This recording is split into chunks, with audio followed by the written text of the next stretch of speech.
Imagine money coming in for doing business with my kin. Remember days we used to sin like we was praying for a win. Now it's every penny in. I was a demon for them dollars. See this hustle in my skin.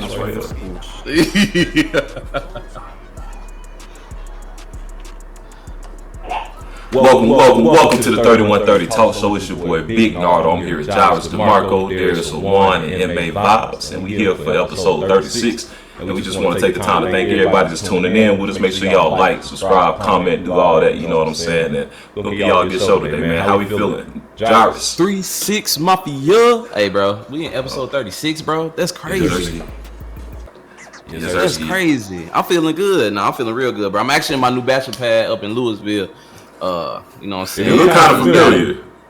I'm just saying, you know, it came with a strip pole already. So I was just like, shit. Let's do it. You know what I'm saying? So here we are, Louisville, Texas, living good. You look kind of familiar. I feel good. It do look nice, don't it?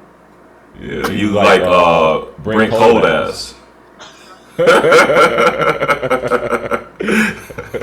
I just pull up in this shit. Yeah, with Brent Cold Ass. How you feeling, Darius? Man, I'm feeling good, man. You know, I just settled in my new home. I'm just messing around. No, I'm in Arizona, man, so I feel real good, man. I ain't gonna lie, it's a vibe out here. So, what you doing in Arizona, man? Tell the folks what's happening. Man, well, you know, a couple of weeks ago, I told y'all boys I was gonna be back down here performing for Kevin Gay, opening up and stuff. So that's what we here for. We turning up. You know, I never been to Arizona, and so. But this to be my first time. I got the windows over right now, and you can see the mountains and stuff. It's real dope. So you know, I the vibes is high right now. I'm very up there. Basically, what you're saying is that you did such a good job your first go round, they had to bring you back. That's what I'm hearing. Hey, that's what I'm hearing. Hey! I don't think I would have got this opportunity again if I didn't do my job. So. Hey man, I'm just grateful. I'm grateful that they even allowed me to be back here. Also, finally, like being able to actually meet some people that's beneficial in the long run. I ain't gonna lie, man, it's dope. Not even if it's not like beneficial in the long run, it's just good to like be able to build those relationships. Like same industry. So it's kind of cool, man. It's dope. I feel real good. No lie. How y'all doing, man? We doing good. Where you at, man? I'm smooth, man. I'm smooth. You know, it's sunny out here for right now. We can probably count the sunny days now out in Detroit. Ain't too many left in the year, but man, everything's smooth. Man, you know you from the South when you say smooth. You don't even finish the whole word. I'm smooth. You know what I'm saying? I don't know if you put a V or O on that bitch. TAs go to VE, bro. I'm smooth. I'm smooth. I ain't even finished the word. Man, that's good to hear, man. Yeah, man, putting on for the sex, you heard? Man, I need to take that off, man. That Mississippi stuff, man. Y'all need to become. Hey, just go ahead and switch over, man. Ain't nothing in Mississippi, man. Get some Diamondback gear. They close. Yeah, man. Get you some Diamondback gear or some Phoenix Sun gear. The Tempe Wildcats. Phoenix Suns gear, bro. I ain't gonna lie, when I first got here yesterday, bro, as soon as I pulled up, man, I ain't never seen so many jerseys. And I was like, dude, why everybody got these jerseys on? I done came here on game day. They were playing Minnesota. They were playing the Timberwolves, Anthony Edwards. Yeah. It was a good game last night, too, man. So it was like, I ain't gonna lie, it'd be lit out here in Arizona. I'm right here beside the stadium, the arena. So it's dope out here in Arizona, bro. man. It's all speaking to your future, bro. Yeah, man. We getting out of Mississippi. We getting out of Dallas. We getting out of Detroit. We getting out of all them toxic places. We moving out to Arizona. We're gonna make it out good. Hey, somebody got some background noise, man. Let's turn it off before we dive into the topics for the day. Yeah, man. It's been a good week, bro. I'm glad that man in my house got the TV on, playing episodes for Titan and stuff. My bad, Pete, man. That man don't know how to act in my crib since he seated. He tripped, man. But it's been a good week, why you gotta tell everybody that I'm borrowing your crib, bro? We already know. We see the stripper pole in the back. That ain't yours. That's not yours. Right. It's not yours. You nasty for using the same stripper pole if it's yours. I can't touch it, bro. I won't even think to touch it. I promise you. It's not yours like Doritos without the red dye. All right, man. Look, we got a lot of stuff to talk about, bro. What's going on in the music world? Man, look, I really want to talk about what My main thing I want to talk about is something that D brought up. Talk to us. What's y'all favorite Michael Jackson song? Before we get deep into the music world, we talked about Michael Jackson. His biopic is coming out, and last night while I was driving this way, I decided to listen to the Bad album and the Dangerous album all the way through. You realize it was kind of mid. The album, I realized why the albums did good because the type of hits that he had on them was like, damn, these songs so good that you can't deny Michael Jackson regardless. And he had at least maybe 2 more that I was like, okay, these was like underground hits too. But it's like when you listen to them, they ain't got nothing on like Off the Wall, Thriller, and the original Bad album.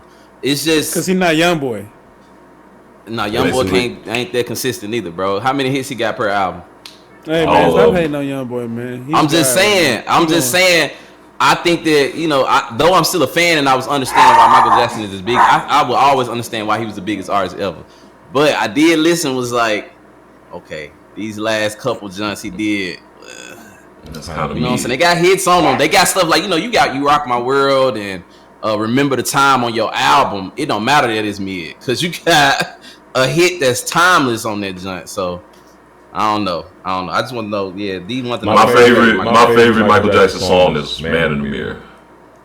Or "Man in the Mirror" or "Human Nature." Probably "Human Nature" though. Human Nature is so crazy. I love Human Nature. Human Nature top 5, bro. Yeah. Human Nature top 5. Nah, the reason why I asked that question, the reason why I wanted to know that question is because my favorite Michael Jackson song is not a hit. It's not like it's not like one of those hits that everybody should know. And it's off the Thriller album. It's "Baby Be Mine."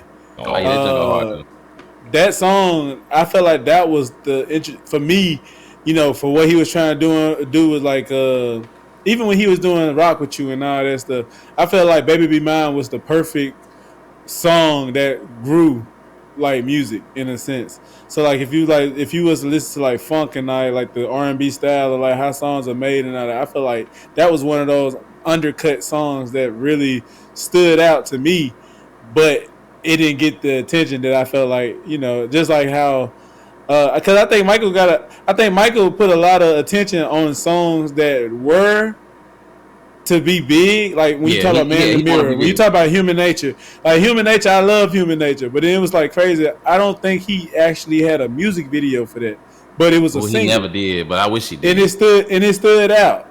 Ooh. But it was like,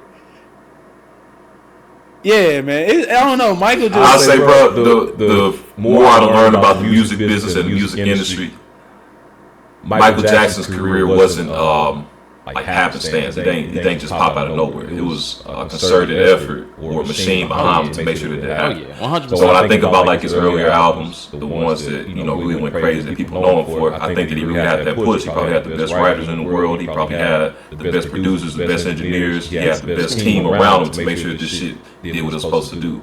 And then when you get to the later years where he maybe pissing people off in the industry or got too big and they want to slow him down or something. Now it's like, we're going to take away some of our resources. So you got to get it on your own. So as I hear you talk about that, that's what it makes me think about. Like maybe they just took away support from him.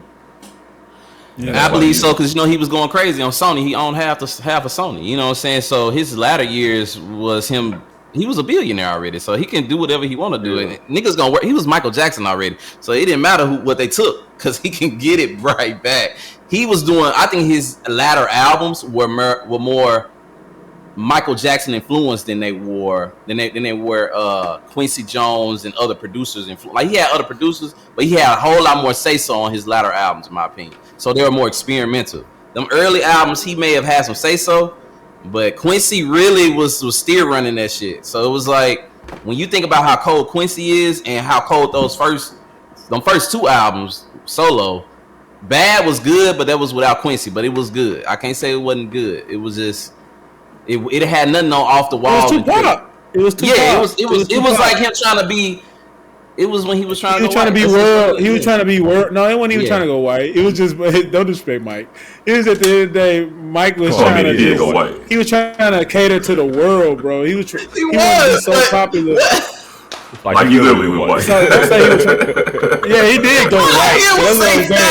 I wasn't trying to listen to the music. it was like, yeah, he went strategic for like the entire world. Like he had songs like Black and White where he had like no disrespect, but he had Indians riding horses, shooting shotguns in the videos, and had Chinese people sitting there just dancing around, doing like the different culture stuff, like how Sinners was in that movie. But then one part of that movie with the house, and they were showing how that's what Michael was trying to bring. Michael was trying to start a cult. That's what I believe. Michael was trying. But when you actually go back to his old music, though, like I said, that one song, Baby Be Mine, was always my favorite. And it was like, dang, like this was the actual funk, but you never heard him perform it. You never heard. It was just like one of them undercut songs. So I was like, at the end of the day, and I know disrespect. Like I know y'all say, I don't be trying to be funny when I be talking about this dude, but I know y'all say, young boy, y'all think I be trolling, but it's really not. Like it's really like, at the end of the day, Mike got undercut songs. But then also all his main hit songs is not his best songs neither. So it's like some of his best hits is not even songs that I would even listen to. I don't even like them. But like I said, from consistency, I can go listen to a Young Boy track. I can listen to his slow song, his emotional song, I'm gonna put your head on a pillow. I can listen to all these type of different emotions, and I can like Young Boy. But Michael Jackson lifted it. I can call out one song that I like from him, like my favorite song. But when it comes to Young Boy, I can't say it was my favorite song because I got so many that I listen to, like that I really like. Just like Chris Brown. If somebody was to ask me, what's your favorite Chris Brown song? I won't be able to tell them my favorite Chris Brown song because I actually like him. He's consistent in my eyes. But then like you go to a Michael Jackson, everybody gonna say hits like Remember the Time. But is that your favorite song? But it was cultural at the time. Like it hit. What about Thriller? No, that's not my favorite song. But then at the same time, once you get past a number of Michael Jackson songs that he made that was really hits, like those 12, 13, 14 songs that stands out, at some point you realize, man, Michael didn't really have those hits like that. And there's nothing wrong with saying that. When I go listen to Blood on the Dance Floor, it's not one song on that album that I can even say, dang, that was the single. And if he had a video to it, dang, that was the video. Like I'm not trying to sound like I'm just going at Mike. I'm just saying at the end of the day, I just felt like back then we did set a standard of where music came from, and we was like, this is what music supposed to look like. It's supposed to mirror this. But at the same time, I feel like also music has in a sense gotten better. Wow. People try to say like, okay, people just make music just for stardom, just for right now. But at the same time, you still gotta be consistent. You still gotta be. I'm gonna disagree with you, bro. The reason I'm gonna disagree is because, like you said earlier, Michael went worldwide, so he ended up having hits. Not only that were hits for us, but he ended up having hits for like the world. So some of the songs that we would be like, I hate this song. It's people out there in other countries because of how great Michael was as a songwriter and singer. Like when I listened to him, bro, I was like, this nigga genuinely was just a really, really good vocalist.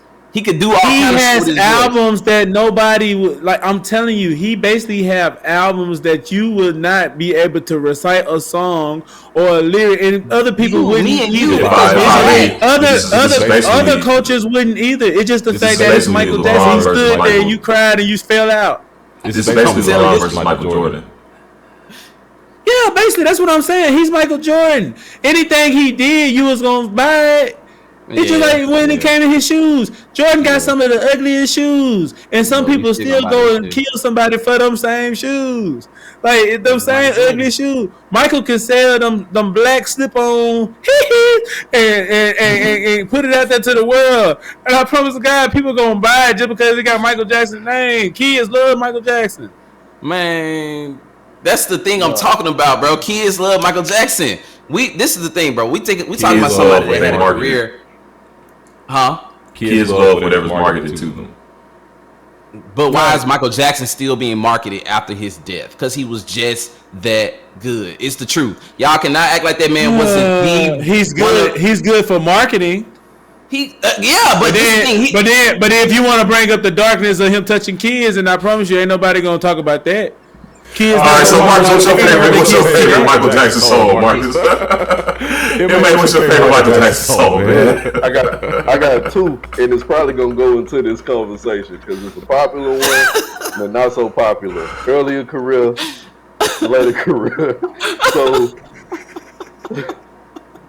He said, "Well, let me have it, bro. Why you have to bring up the damn kids?" Oh, you said early career. What happened in early career this year? What was your song, brother? PYT. Okay. I like that one because of like all the production on the background. There's a lot of moving pieces on that. Mike was really in his vocal bag as well too. And I say like my favorite, probably not so popular one is Butterflies off of Invincible. Yeah. Just it's a vibe. It's a smooth vibe, and you know it's a nice little balance. From the crazy crazy pop shit Mike to the more relaxed, cool Mike. That nigga could do it all. Oh, okay. Favorite song. So question. Was he better? So was he good at? Watch this. Was he good at? Is he better at marketing? Okay, so I'm doing a comparison right now, and Chris Brown, favorite artist. At the end of the day, Chris Brown. Everybody said Chris Brown supposed to be on the Michael Jackson level. He, in a sense, he should. He should, but we all know from the hints of what happened with him and Rihanna, it kind of held him back a while. And now he's starting to get his flowers, but now do I still think he still deserves way more than he was supposed to get? Yes. But at the same time, I do feel like they still blackball him in a sense. Okay, so this is what I'm saying. You can market Michael Jackson still to this day. He's dead. You're marketing him to this day.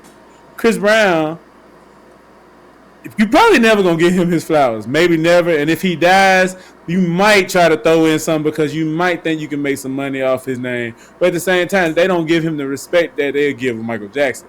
So let me ask you a question. Do you think this all comes, and this is not trying to be funny, but do you think this all comes because he changed the color of his skin and he made himself more marketable for the world? Now, we know he didn't change his skin for the actual world. Now, he had a disease. We don't know stuff that. actually, he actually went through life. But what I'm saying, do you think what he actually went through personally, did that actually help him as far as to be marketable? Because at the end of the day, like I said, he still had some mishaps. Not just mishaps. He had some things going on that people wouldn't agree with, but at the same time, people still love him. But That's you got somebody like this guy, Chris Brown, who beat the crap out of, well, not trying to be disrespectful, but he beat the crap out of Rihanna. They got the fight. But at the end of the day, they still ain't forgave him. So, like, what's the difference? That's what I'm saying, bro. This is why Michael is different from Chris Brown. Michael did things that will be considered bad marketing. I mean, technically, all press is good press. But the changing of your skin, you should have lost a whole audience right there. But he didn't, right? The black people that loved him still loved him. The white people that loved him still loved him because he was just that good. He started the allegations with the kid stuff. Still loved him because he's just that good. This man was talking like this all the time. That is not marketable. He is just good. That wasn't even his voice. Exactly. All of that was terrible to me. These things that make Michael Jackson what's the word I'm looking for? A gift makes him comical. Were not good marketing things, but he was so good as a artist that. But think about how good he was as a person and how much that affected him as a person. Yeah, I mean, not trying to. At the end of the day, what I'm saying. I'm sorry, P. What I'm saying is, at the end of the day, what made him marketable. Not only, it shot him past so many other artists, but also it shows like it made him suffer as a person as well. So that's what I'm saying. Like when you go back and watch that Atlanta episode where they had the dude that was in the house, you remember that? You remember that episode? In a sense, that's how Michael was living. But after all that, he been trying to portray so long, and it's like he don't know nothing else but what he's been portraying. So that's why I said at the end of the day, it was bad for him. That type of fandom, to where people will put you up to a certain pedestal, but at the same time you got another artist who I feel like is more really consistent, but he's not getting that type of success. At the end of the day, I just feel like, people have their picks and chooses.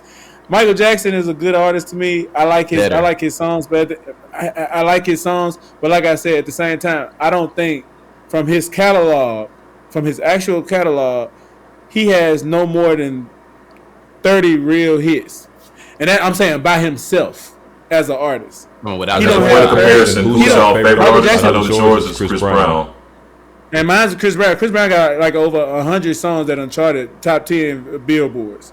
J-Mac, who's yours? Michael Jackson had whole albums. I'm with you. We ain't go stay on Mike the whole time. I ain't get my favorites yet. I got several, so I ain't gonna even give them. Oh, just your top one. You just do top one artist. Who's your top one artist all the time? Just so we can understand and have context. My top one artist of all time.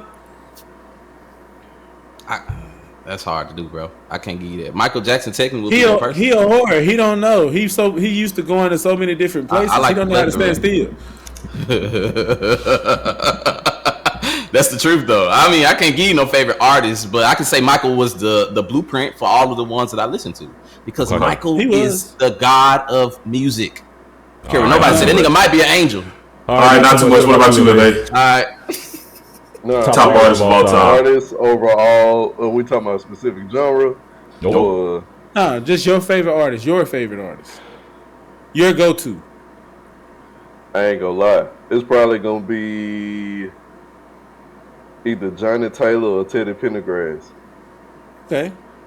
Yeah, one of them. So I'm asking so I can understand as we have these conversations on Mike and some of the artists that are relatable. Like, what's your barometer for comparison? Mine, Tupac.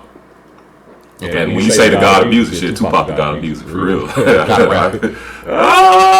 Rap music. Poetry. Spoken word. Maybe that side of it. I'm just saying, bro, y'all got to think about this man was a baby. Vocally better than all of his peers, if not most of his peers, as a child.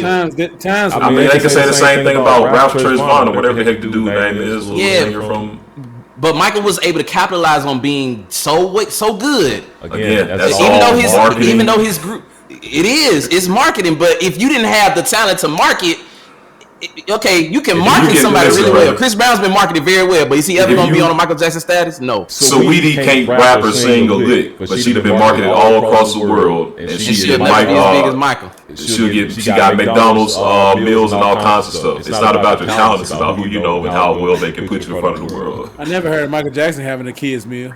Never. Yeah, he had a kids meal. So anyway, speaking of some of the greatest artists in the world, man, Complex put out a list of the best albums in the 21st century.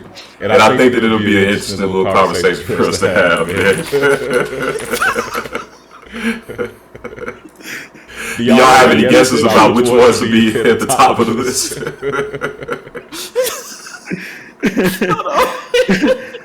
All right, best albums. I'm sure in the best 21st century, right? Mm-hmm. I already know Thriller's top 10. Together. Thriller's in top 10. Okay. Might be number one. Any other guesses? Any other guesses? Assumptions? Thoughts for the top? Top 10 in the 21st century? Mm-hmm.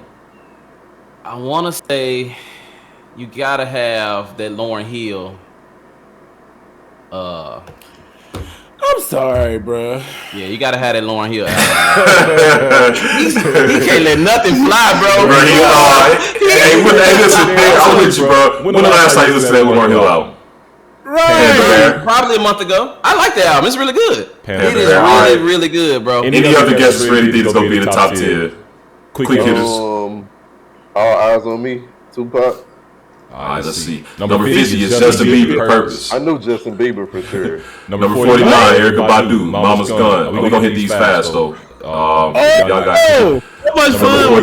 Fun time. It was a good time. I ain't gonna hold you. Ariana Grande, Thank You Next. She didn't read it out. I bet you do. I did, bro. Diplomatic Community. Okay. Nas, God's Son, 45. Cardi B, Invasion of Privacy at 44. MF Doom and Mad Lib, Mad Villainy. T.I. Trap Music. I know Harold appreciate that. Hell yeah. Hey, now that hoe went crazy. Oh, this hoe went crazy too. That's what I'm about to say. I know that J-Mac will appreciate this one. Future Sex Love Sounds. Amy Winehouse. I feel like J-Mac and Daryl will appreciate that. Back to Black. Kid Cudi, Man on the Moon. That's the one that had that. That was a good time. Yeah. What was it? Day and Night. He had another one. Yeah. He had some hits. Those when we was babies almost. Pursuit of Happiness. That was my. It was like unknown. Yeah. Juice WRLD. Goodbye, Gorillaz. Juice WRLD. Oh, I never heard this Juice WRLD, John. I don't think I listened to this one either. He had that one song with Uzi on there. That's my album right there. Coming When You Get Lost. That was good. When you get lost, you got some more to say about Tyler here in a second too. But he at 37 would call me if you get lost. Billie Eilish, When We Fall Asleep, Where We Go. ASAP Rocky, Long Live ASAP. That was a good I like that album. It was cool, but I don't think it should be up here. But I get it. I don't think it should be up there. Right next to Confessions, no. Yeah, exactly. Confessions need to be top 20. Peso, Pesos really don't hit on that good. Yeah. They was tripping. To Pimp a Butterfly, number 33. I appreciate this being on there. Yeah, That's not a popular album. It ain't, but it was good. To Pimp a Butterfly, not a popular album? That man said Thriller. Oh, this ain't shit. We only hit 30. Clips, Hell Has No Fury. Lana Del Rey, Born to Die. Oh, I thought you talking about the time. D'Angelo, Voodoo. Yeah, that was a good album. Ooh, that was J. Cole, Forest Hill Drive. Bro, yeah. I got some shit to say about J. Cole today. But this is back when J. Cole was a legit artist and we could believe. Oh my God. All right, 28, Jay-Z, The Black Album. That was 27, Kanye West, Graduation. Classic. I thought that would have been Classic. top 15. I think it should be a little higher Ooh, too. This is a good ass album. Lil Wayne and Carter 2, just a good ass Hell album. fucking yeah. Hell This is yeah. the one That was the that only made time me Wayne was feel really like rapping about some real shit. All right, now you saying that. You was just... It's the truth, but I like Wayne. I can't say I don't like Wayne, but he was only... That's the only time. This is that shit, man. This is that shit. Hustle music got that motherfucking... I ain't gonna lie. That next album, to be above Lil Wayne, I agree with it so much, because that was when I was in 6th grade, 5th grade. I ain't gonna lie. Jeezy went hard when he first came out, bro. Crazy. He went so hard, he had beef from the beginning. That nigga still had beef with him. First time Gone Stacks, man, that little... Yeah, they was banning the snowman shirts and everything back then. Man, listen, we stayed with Big T. Bad Boy, Umbrella Senti. That was good.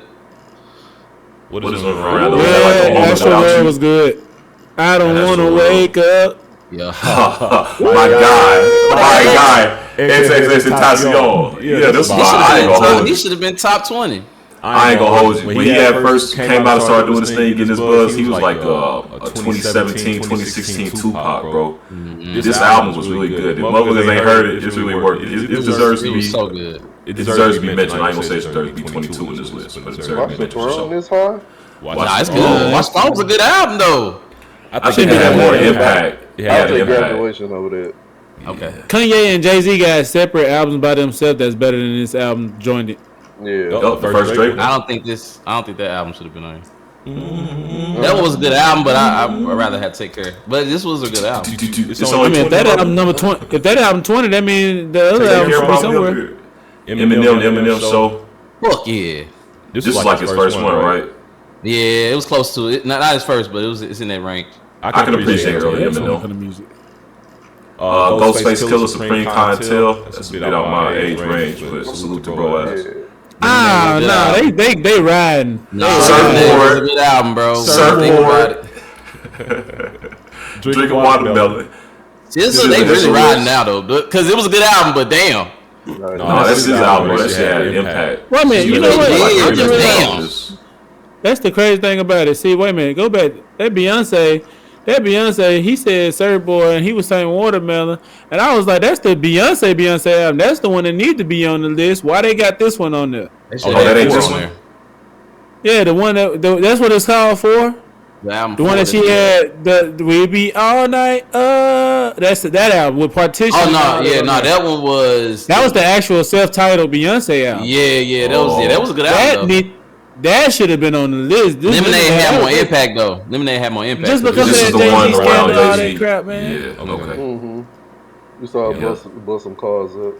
SZA SOS was smooth though. Yeah, she was able to do arena tours off this joint. I think that was a good album. I just damn. Yeah. Far up. Red. Yeah. I ain't expecting to Yeah. Hey man, I remember my birthday was in 2020, 2021. Came down here for January 2nd. That album dropped right on New Year's Day. Man, I was riding around here with red hair. Came to being number 15 though. Yes, that album was a big impact. Playboy Cardi does have a big ass fan base, so I don't really know how, but apparently this album had a big. I can't. 15? I don't know one of his songs. Yeah. I know it's Jesus was good too. That was good album. It was good. It was good. Now, when he came back with that the Black Cooking album, where he had all the Jesus music on there, I rock with that. I ain't gonna hold you. Yeah. He had that one Chief Keef. I ain't hold my liquor. There we go. They got DS2 on this joint. A proper placement. Yeah. I like that. 13, yes sir. I mean, it was good. It was a Future breakout. Future deserves respect. Yeah, that was a breakout. Yeah.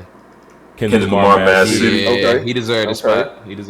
That was a great album. Outkast, Stay On You. They deserve a spot. I don't know about that album this far up, but they deserve a spot. Bombs over Baghdad. That's what set them. So fresh, so clean, yeah. Miss Jackson, yeah. This the one, bro. This is the one you had to put up here. They had D hits on it. House of Balloons. We were just talking about Darren. We were just talking about this nigga the other day, bro. Nigga said I missed that depressed weekend. Nigga said, hell no, I hate that nigga. I hate 10. Rounding out the top 10, we got Weekend, followed by Beyonce. Oh, it's on there, D. Yeah, I knew it. Frank Ocean, Line.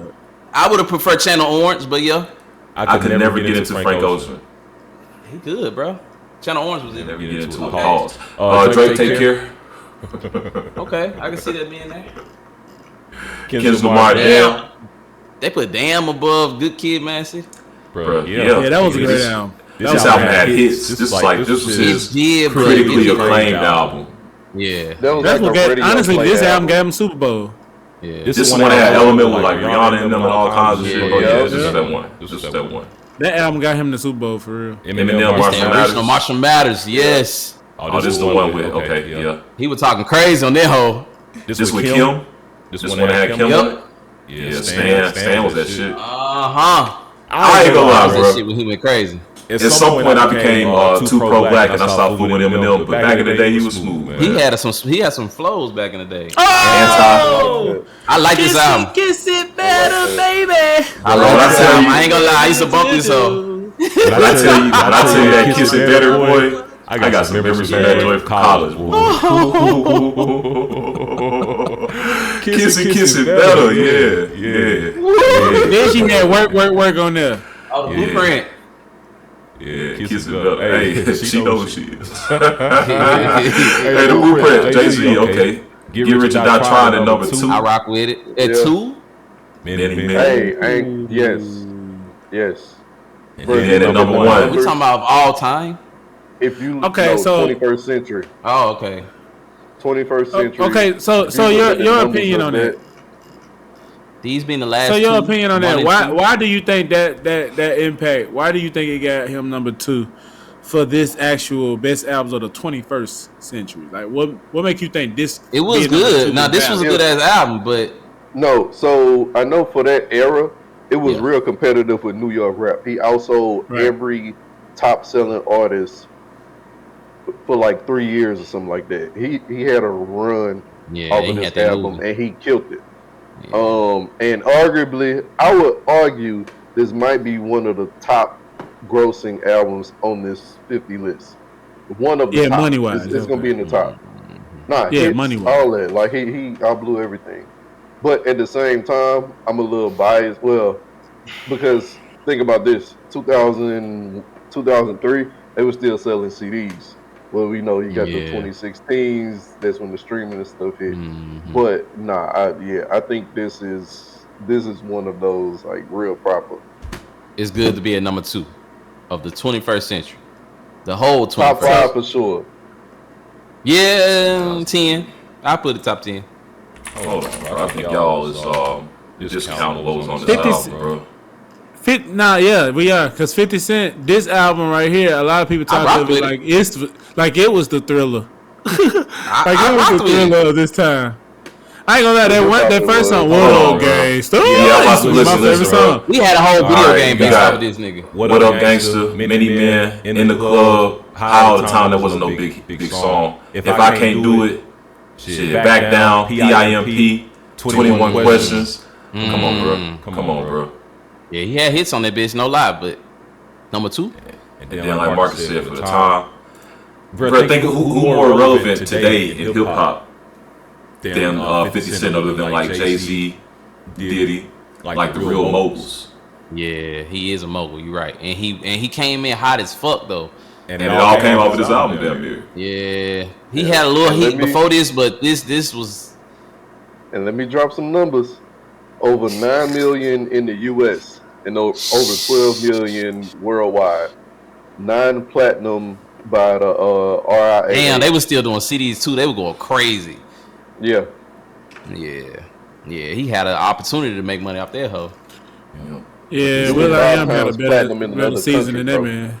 My Beautiful Dark Twisted Fantasy is number 1. It was a good album, but golly. Bro, you tripping, bro. You just talking. No, bro, ain't no waits could have been there. Niggas get on the podcast might just get to talking, bro. Do you not remember this album? I would prefer 808s and Heartbreaks over there. Bro, you tripping. You just want to be a contrarian. Nah, bro. 808s was better, and it was more impactful.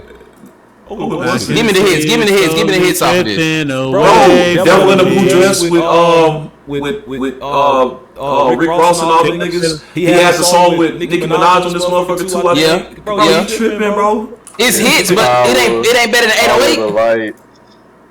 Power Damn, yeah, it was a good ass album though. Damn.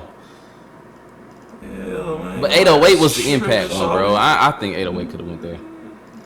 And number 1. Did you realize?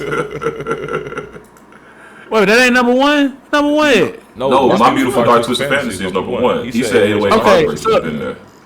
So I will say this. One album that I didn't see up there, and it surprised me. And, y'all can just say, because why would you? Yeah, that's his favorite rapper at one point. We didn't get T.I. King or T.I. Paper Trail, like one of them. King? Yeah, no, you tripping. What T.I. song? What T.I. jump we get again? King should have been on there. Hustle Music. That way he wanted Grammy for that. We got trap music. Yeah. Oh yeah, he did have trap music. But dang, King could have got on there though. That's what set him up for real. What you know? I got ATL, all type of that. That man was the biggest artist around there. He had some huge impact for that album. They make you tripping, bro. Gorgeous. Power. No one man should have all that power. All of the lights. Monster with all them folks, so hard with just these names on it. Devil in a New Dress, Run Away. I don't remember the whole life like that. Blame Game went crazy, and these last two, whatever. But bro, this album was stupid. So, but y'all don't. But hold on. I still think Kanye got better albums than this one. Graduation, but that was already Graduation. Yeah, but it could have been in a book. If it's better, then why it ain't number 1? If this number 1, I ain't saying it's better. It's comparable. It's a comparable album from the same artist. It ain't better. They ain't even got 808s and Heartbreaks in this frequently bought together, bro. Niggas not buying that shit, man. Nicki Minaj is the reason he got this. Oh shit, he'll take that. She out rapped everybody on that hoe. Yeah, I'm sure he'll take that. He don't give a damn. We had brought up Kid Cudi. I mean, not Kid Cudi. I mean, shit, they the same artist down there. We had brought up Tyler, the Creator. Y'all said he was named as Artist of the Year or something. What's going on with the guy? Oh yeah, that's Daryl Boy. He know a little more about that. I like Tyler. I do this year. I like Tyler this year. Yeah, Tyler got number 1. Yeah, he got number 1 best artist of the year. I believe he deserved it. He dropped 2 albums. You got to think about he dropped 2 albums in the year. He dropped what was that last one? Chromacopia. That was in 2024. But then came right back behind it in 2025 and dropped Stop Playing With Me. That what was that with the white and red? Mm-hmm. I forgot what was the name of it. But he been dropping this all year. He been consistent. Like he been more consistent than anything, and that's the thing. Like Tyler, that his tactics for real. Because I still be thinking about it when I listen to Chromacopia. Don't tap the glass. Don't tap the glass. When I listen to those two, I just think to myself like, this man really has a broad imagination. Yeah. Like the fact that like you can listen to some of them songs and like he's talking about Drake, but in a sense, he's not talking about Drake. He's just doing it because he knows it's gonna sell, and he really don't care. It's like he's making sales off of this, and I feel like it's cool. Like, and he can actually rap. That boy can actually rap his style. Yeah. He gives that Brooklyn, like on that Don't Tap the Glass. He gave like a Brooklyn feel. The man from California, but he gave like the LL Cool J like vibe. Like he actually like brings music to where it's like centered around where it's like it's nostalgic. Like people look at Tyler like the way how you look at like a hip hop artist from the 80s and the 90s, he's respected in that. So I feel like him getting this award, honestly, he deserves it. I don't think nobody had a bigger 2-3 year span other than him. He got, he's still doing good with the camp vlog now, like the little concert that he throw every year. It's like big. This year is gonna be even bigger. I think he's supposed to have somebody there. I forgot. But overall, man, Tyler he's consistent, and I believe he deserves it. I mean, over everybody. What y'all think? I can see that. I think like based off his concert alone, he had a good concert when I went, and I was like, you know what, this dude put on a really good show. He really does give his all at his show. I can say that. I went for free, and that's the only reason I went, but it was a good show. Putting on a great show don't mean you deserve to be artist of the year, man. I don't think that. Say it, Pat. Before you say this, I think we got two different things right now. We got me and P who looking into this as listeners, right? Yeah. Y'all two is musicians and y'all into the artistry. We ain't worried about none of that. I used to be an artist too, and I still create in different ways. So I look at it from a creation perspective too. Well, okay. I see what Marcus coming from though. Like, as an overall, Tyler is very creative, so I'll give that. But he ain't artist. It's in his name. It's in his name. He ain't artist of the year. Who was artist of the year though? Kendrick. Yeah, I'm gonna give it to Kendrick. Technically, I would have said the same, but they couldn't do it. He got enough. He got too much shit on his name right now. Yeah. Not in a bad way, but they had to get something to the East Coast though. Keep it going, bro. Tyler not an East Coast player, boy. Tyler not East Coast. Tyler's from Compton, California. I mean, not East Coast, West Coast. That's what I meant. Yeah, they had to get. Kendrick is from Compton, California too. Compton is a very interesting place. It's been a pretty diverse set of artists from about it. But both Kendrick and Tyler are from the same place, not the same city directly, but they both from the West. That's what I'm saying. They had to keep it flowing because Kendrick already made the West Coast hot this year. I got you, man. Whatever, bro. That sounds like a participation certificate. That's what he got. They being too nice. If you got it, you got it. If you don't, probably they're like, damn, bro. Y'all really don't think this nigga deserve? Nah, granted, I'm biased. I will announce my bias. I do not listen to Tyler the Creator. But if I'm thinking about who I've heard hits from, what's been the social media buzz? Yeah. Tyler really hadn't been there unless it's for like, I'm gonna say it like, you remember how it was with J. Cole when he was first coming up? Everybody, some people were saying he was hard. The fans were the fans. And bro, why you shaking your head? If you weren't really a fan and weren't really tapping in, you'd be like, whatever. Lil Wayne, Lil Wayne out right now. Yeah. Cole still. That's around the time Wayne was dropping hits too. Yeah, you're right. But I don't know. I ain't gonna lie. I do agree with y'all that I don't think he should have got Artist of the Year because he ain't. I think it's good that he's got all the success. Most of his success this year has been off of just his music. But he did do those antics about Drake, and they made it a little bit like, nigga, everybody else already on this train. Why you hop on? But I'm tired of everybody going to Drake now. It's getting old. Yeah, that's one thing I didn't like about the album. He was hopping into the antics, but it was good. I just like the fact that he hopped into the antics and then making it seem real, even though he knew it wasn't real and we knew it wasn't real. He was just being an artist. That's the point. He was being creative. He was using the situation. And he was being creative with it, and not even just that album, but it's like even with other, like I said, with the Chromacopia album. And even the Call Me If You Get Lost, like I'm looking at this, like the past span years. I'm looking like I feel like if you want to say that they gave him the the certificate for if they being nice, because he's at the end of the day, I say at the end of the day, like I said, he still deserve it. If he hadn't gotten for the previous years, I feel like at some point, he deserved it because he's been so consistent. He can actually rap. He can rap about anything. He can rap about even things that are uncomfortable and make the most uncomfortable person. That's why he got it. Like he's an actual artist. Like he know how to actually take. I'm just saying, I bro. see why he got it now. Hey man, that man, he cold, man. He a real hey, you know what? I wouldn't have been mad at them giving it to Big X Plug. Yeah, okay. I can see on the beat. I would have. Bro, I ain't gonna hold you. When I think about Tyler the Creator's impact, and again, I don't think his I don't think his demographic is like the same demographic as Wale from our last episode. So you know, he may have more worldly impact than my narrow worldview. So I can recognize that and I can appreciate it. But if I think about hip hop artists that just made impacts this year, I'm thinking Kendrick. I'll give Tyler Creator that. I'm just not as tapped into him, and I think that Big X Plug did some big shit too. Or they could have gave it to a woman. I think there's a lot of women that's going crazy. Yeah, you right. Shout out Glow. Shout out to a lot of and Dochi.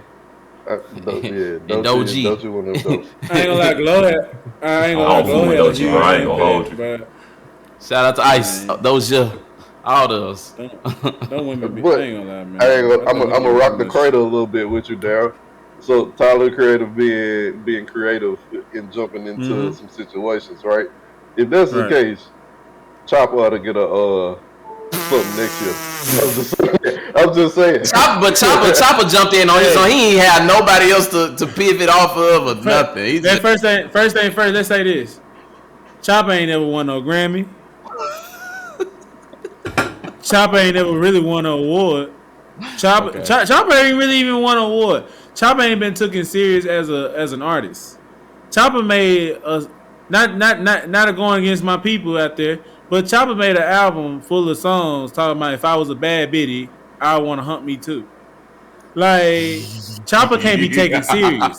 Now Tyler, like I said, now it was a hit, but again, it was a TikTok hit. And yes, you said the difference between him and Tyler. Yes, Tyler don't get most of like social media, but Tyler's an actual artist, so he's gonna be able to reach also the childish peoples and the people who's mentally higher than those childish ones. But at the end of the day, when you look at NLE Chopper, it's just straight childish. Like it's like even his video, even his the diss tracks where he going at YoungBoy. Like look at him, like he. So you saying that people that are fans of NLE Chopper are childish? That's how Tyler be dancing too, though. Tyler hit that motherfucker. But guess what? But sadly, and this is not even. I hope this don't even this ain't even to sound sus. But it's like sadly, he knows how to make it look like an artist. Other than NLE Chopper look like he's like he's autistic. Marcus, you brought up a good point. It's 2025. It don't matter who you do it to as long as you're doing it good. All right. Now, Tyler Creator came out and said that he was like he had boyfriends and stuff. And I think that kind of it opened up his lane a little bit. I think that NLE Chopper come out and do the same thing. He already good with the LGBT. He already right there at the cusp. Just go ahead and say you kissed the guy. You'll be all right. You gonna get so many more views. No, he about to get all the women on his side if he do that. I'm telling you. You know who he gonna look like? Old boy from P Valley. Yeah. All this time trying to seem hard, and then out of nowhere he get bent over. Gay ass roll. I'm sorry. Banked over. You doing the bit, dick? No, he already there, bro. He right there, bro. He just gotta put it out there to the world. But no, man. Shout out to Tyler Creator. Though he did have a good year. We just shared our thoughts and opinions. Everybody ain't for everybody. You know what I'm saying? But he did his thing. He got recognized for it. So shout out to him. I want to pivot a little bit to some people that may have inspired Tyler Creator, you know what I'm saying? And this comes in the way of Wale. He was recently on the Breakfast Club, and he was talking to them about his interactions with J. Cole and Kendrick. And I want to play a quick video for y'all, man, to get y'all thoughts on it.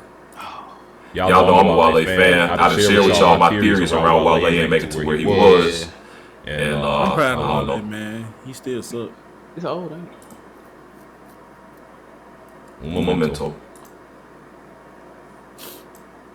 Wale says he spoke to J. Cole just one day before False Prophet. Can y'all hear that? The track where Cole appears to address both him and Wale. In Wale's November 18th Breakfast Club interview, he said he's only ever confided in two rappers about his personal struggles, Kendrick Lamar and J. Cole. I definitely was in a psychosis for like 2 weeks at least. I remember I called Kendrick around that time, and I remember like getting ready to have my child. I talked to Cole. That was probably the only 2 times I really leaned on the industry person.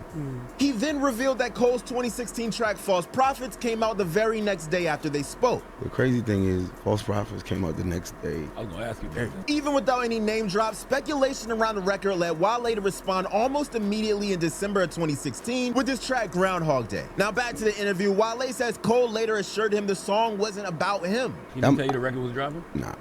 But, I mean, he said it's not really about me. In a May 16, 2018 interview with Angie Martinez, Cole broke down what the second and third verses of False Prophets were really about. I can't hold somebody else accountable without holding myself accountable. That's what False Prophets is saying. This second and third verse. The second verse, I'm telling my homeboys like, damn, bro, you stressing because they not feeling you and you can't get people to worship you. I feel you, though. Because have I sat in that same seat if I really being honest with myself? Despite everything that went down, Wale says he still loves Cole and considers him a brother.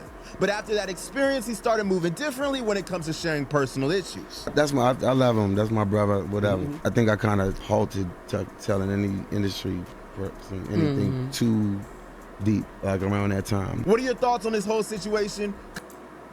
Yeah, what are y'all thoughts on this whole situation?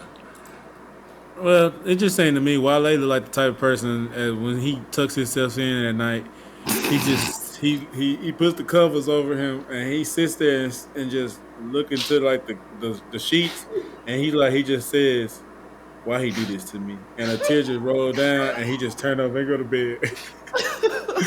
Oh no, man! Wale just Wale's sensitive, bro. I don't think he should. J. Cole shouldn't have. It shouldn't have come off that way, but I think also sometimes Wale be looking for faults, bro. I think Wale be looking for a reason to be sad about some shit sometimes, bro. So I be like, I don't think False Prophets, bro. We ought to listen to False Prophets. I thought he was talking about Kanye, most of it. And I think he got stabbed in the back so many times. He looking for it. He just looking for it. I can appreciate y'all perspective because I completely understand where Wale's coming from. I done had scenarios where I done share shit with motherfuckers and they come back and say shit about you in a certain way, and it's like, hold on, we supposed to be homies. You my dog, and I tell you this, and now you come back and tell me this how you feel about it. It's like, oh, we just gonna look at scenarios the same way. And so I feel them. I done excommunicated motherfuckers, separated, put space in between, because it's like, shit, we not looking at this shit the same way. I'm trying to come to you as a homie. I thought you was my partner. We're supposed to be able to talk about shit. And now, as soon as I tell you, you go on the track and tell me that you got a homie that ain't happy where he at. No, nigga, you my dog. I'm supposed to be able to talk to you about life. And you done went on and put that shit in front of the world. And you know niggas gonna make an assumption about who it's about. Come on, bro. But my thing is though, like I said, he was being sensitive, like in a sense to where it's like, first of all, instead of waiting like first of all, False Prophet came out when like 5-6 years ago. Like it's been a while since that song actually been out. Why he hasn't responded since? Like why he ain't? He did. He responded with the song Groundhog Day. I mean, he had a single. He put a song out right after that called Groundhog Day when he was going back to J. Cole. So he responded. The question came from the Breakfast Club, like. They probably asked him about his relationships in the industry, and he was like, the only two people that I behind him was J. Cole and Kendrick Lamar. He said he loved. He said that there's still love there, but he just don't fuck with them the same way. And that's why I say I agree and understand completely. Yeah, I'm not gonna let you bite me twice and you just show me that you a snake. Yeah. And the real one more thing to wrap myself up.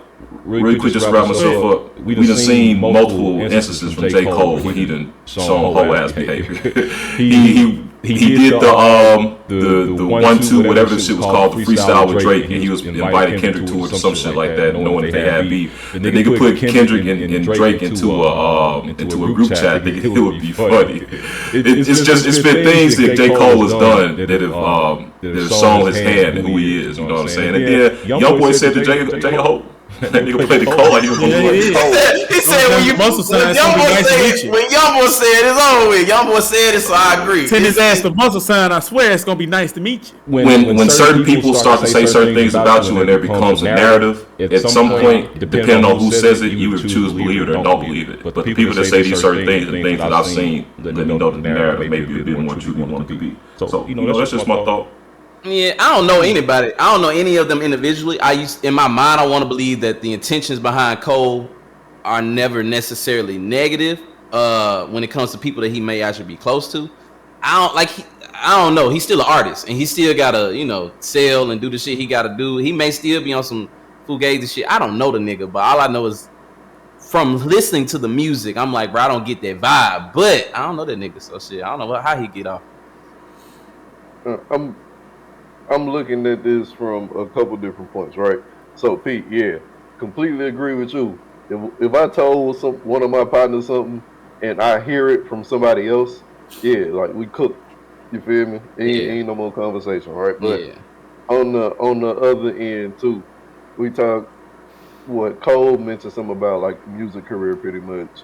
He got some partners or whoever is supposed to be making music. He can't get fans to rock with him. He ain't selling. He don't know what to do, right? I'm quite sure that's something every artist goes through at some point in time. And it could be multiple people.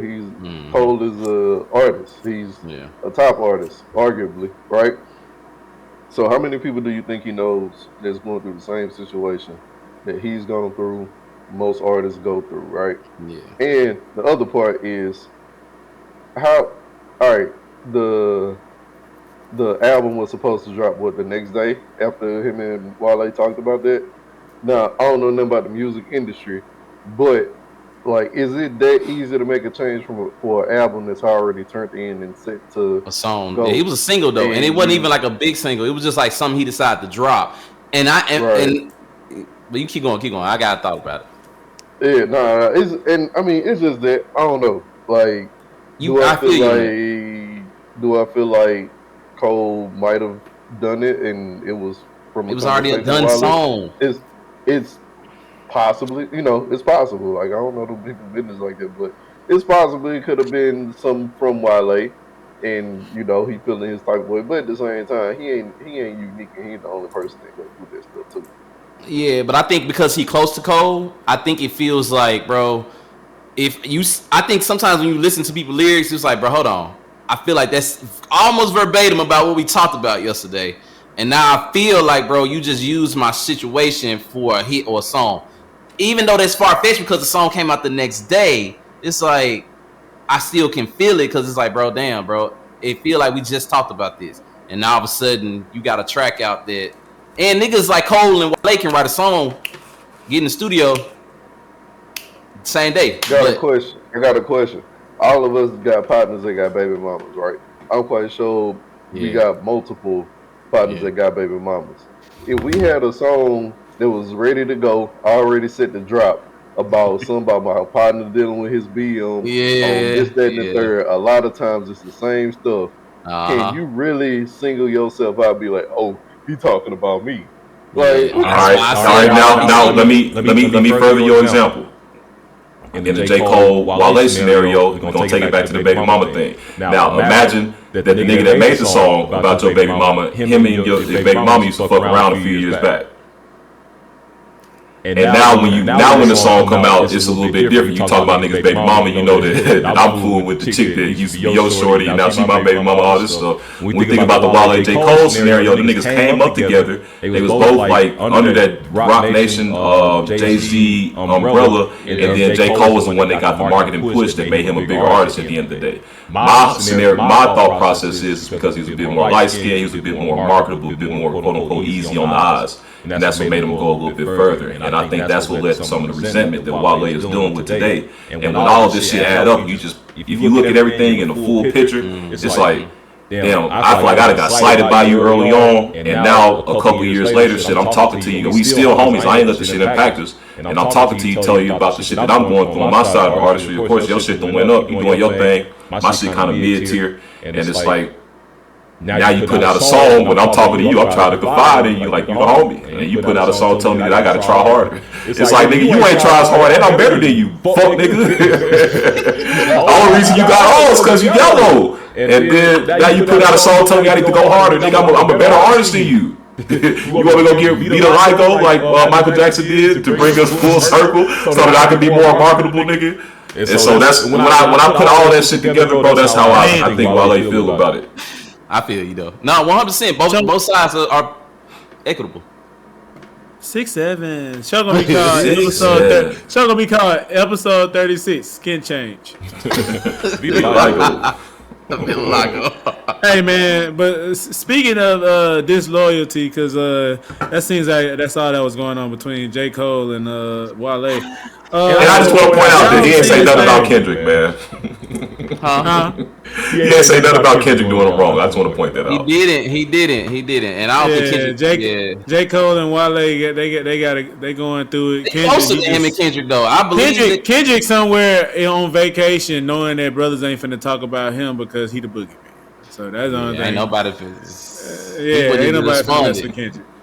You know what? Somebody. Wale could have felt like Kendrick did him wrong. He ain't finna say nothing about it because Kendrick gonna come back and smother him. So I think Wale wants that smoke, bro. Go ahead. Wale will take that smoke. Go ahead. I think he would. I think he'll lose horrifically. But we gonna move on. And like I said, so if we saw in the Shade Room the other day, Mario did like a hits versus classics. And the question was basically like, and the reason why I brought this up because basically, Mario been in the public lately, like being in this, like choosing and picking, like who's hot, who's not, who can sing, who can't sing. So basically, it was like, whose singles is it a hit or a classic? And so people like they asked him, "What about Just a Friend? Was Just a Friend? Oh baby, you got what I need. Is it a hit or was it a classic?" Well, he didn't get biased. He didn't sit there and say it was a classic. He said it was just a hit. He said he would have think it was a classic. What's up? Did he define what a hit and a classic is? Like what's the difference? He said a classic is timeless music. He said it's timeless music. You no matter where you at, anytime. So like he brought up. And a hit is like a moment in time. Yeah, like Tevin Campbell. Tevin Campbell. That's a classic. Yeah, we talk. That's a classic. Yeah. So they, they got on down. He asked like questions. They said like I'm Sprung. He called that a classic. It was a lot of songs. Like they said, it's Glorilla. That song Friday. Thank God It's Friday. Remember that song she got? It's 1935. Yeah. All that song. Whatever. I said it's a hit. He said that's a hit. Now as time progressed, he was going through it, and some of them was kind of like. It was kind of hits at people because they asked about like Omarion song and all that. And he was like, he said, I'm going to give him a classic, but y'all know. And it was like a funny, like, what they supposed to be. How that nigga keep Omarion? So recently, so what I'm thinking is Mario is trolling, but I don't know. Like, I don't know what these artists be. Now, lately, I just want to say everything is not real life. I do think everything is planned to a certain extent. But Mario, he did that, and it was like right after he did that, Omarion came right back on the dude from Boyz II Men. I forgot his name, but they did a podcast, and they sung the song Entourage. Now, Omarion been singing a lot lately. If you don't know, Omarion has been singing a lot lately since Mario has made his comment that Omarion is a hit or miss. So it's just I think it's kind of crazy because if you actually go watch the video of Mario, and I tried to look it up, I couldn't find it. I guess they don't have a link on YouTube, but like if you actually go watch it, you can see the shadiness in Mario now, and it's like he's starting to talk a lot now, more than he ever done it ever. Could this be like a rollout or something, bro? Like, do these niggas talk behind the scenes, and then they was like, let's go ahead and make some R&B so we can get our names bigger again? Okay. Or do you think this is real? Now, Jay said he thought they might be going on tour together. They not. First of all, B2K and Bow Wow going on tour together with the other artists that basically they do the Scream tours with, or the Millennium tours with. Yeah. So they doing that right there. Now, is Omarion and Mario possibly maybe planning to drop a song? I don't know, because the way they did the verses, right? They did the verses, right? Yeah, they did the verses. And Mario like a round two or something. There. He disrespected him there. They should do a round two, bro. They got to do something together. They doing too much media buzz with each other. Because they both really good artists. This is the thing, bro. And they Mario keeps shading Mario without Mario. I'm just saying, bro. Like they both are like. Now I can't say Omarion has more hits, and this is how I feel. If we look at it on paper, they said it in an interview with Mario. On paper, Omarion should win.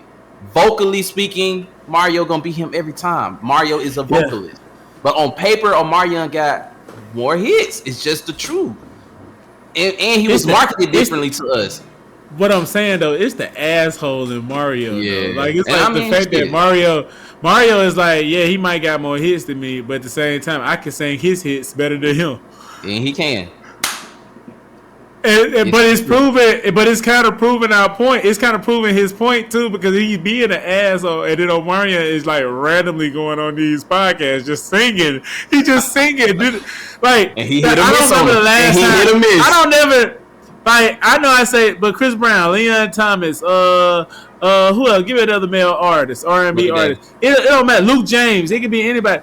These people do not go on the podcast and they just be like, hey, sing this song. Hey, can you sing for us before you leave there? No, they don't do that, bro. They just do their interview and they get down. Omarion lately has been making sure he get his rocks off. He is like, I'm not gonna let Buddy disrespect me.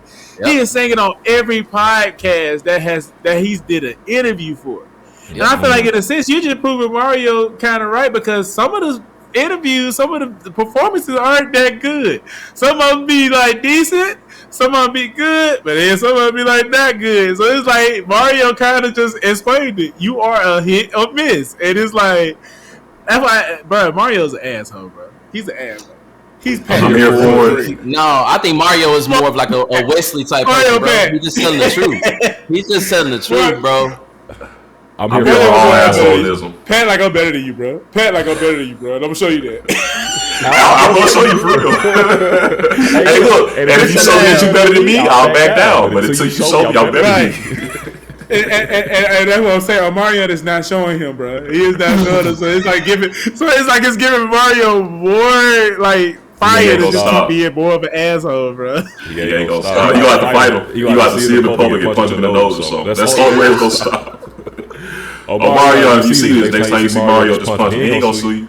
Just punch him. Y'all just fight, get it over real quick, get a little bit more respect in there, then y'all move forward. Y'all be good. They need to drop a single together, bro. And name it Omarion. They need to be. They don't need to collaborate. They gonna make more money being enemies than they will be friends. But you know what? But what's crazy, even on that situation, it's gonna lead into the next topic. Omarion, it's crazy that he's been doing these little, these pop-ups where he's singing and stuff that, crazy man Kevin McCall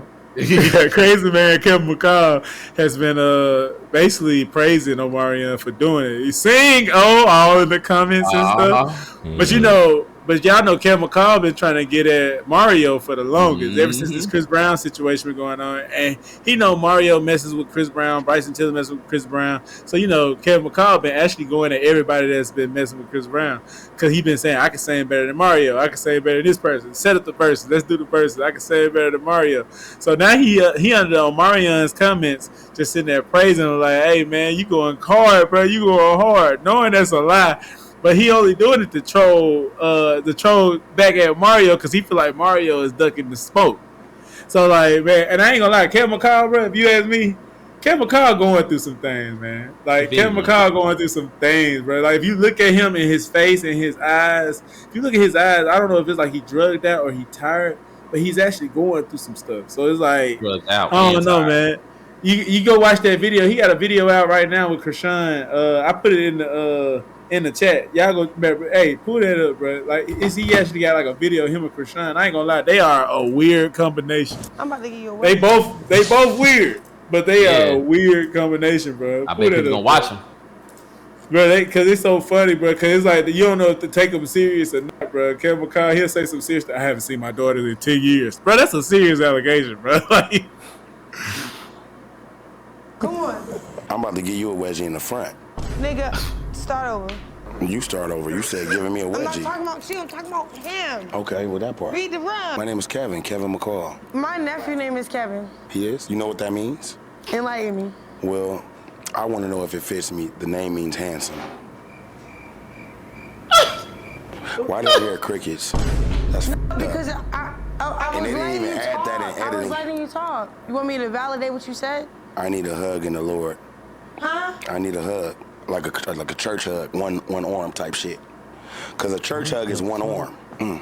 Oh, you need a hug? Okay. Like bow, boop, It's not churchy no more. Now it is. It's love, bro. Now it's have you ever tried prayer? Cause look, when somebody say they need a hug, That's real. I wasn't playing. Oh God, I know you wasn't. Cause you know why I need a hug? Why? I ain't seen my daughters in 10 years. And you remind me of my daughter Genesis. Oh my God. I don't know why, but you do. Oh my God. Oh, that makes me sad. My heart grieves for you, bro. I'm sorry about your daughters. Okay, did we say amen?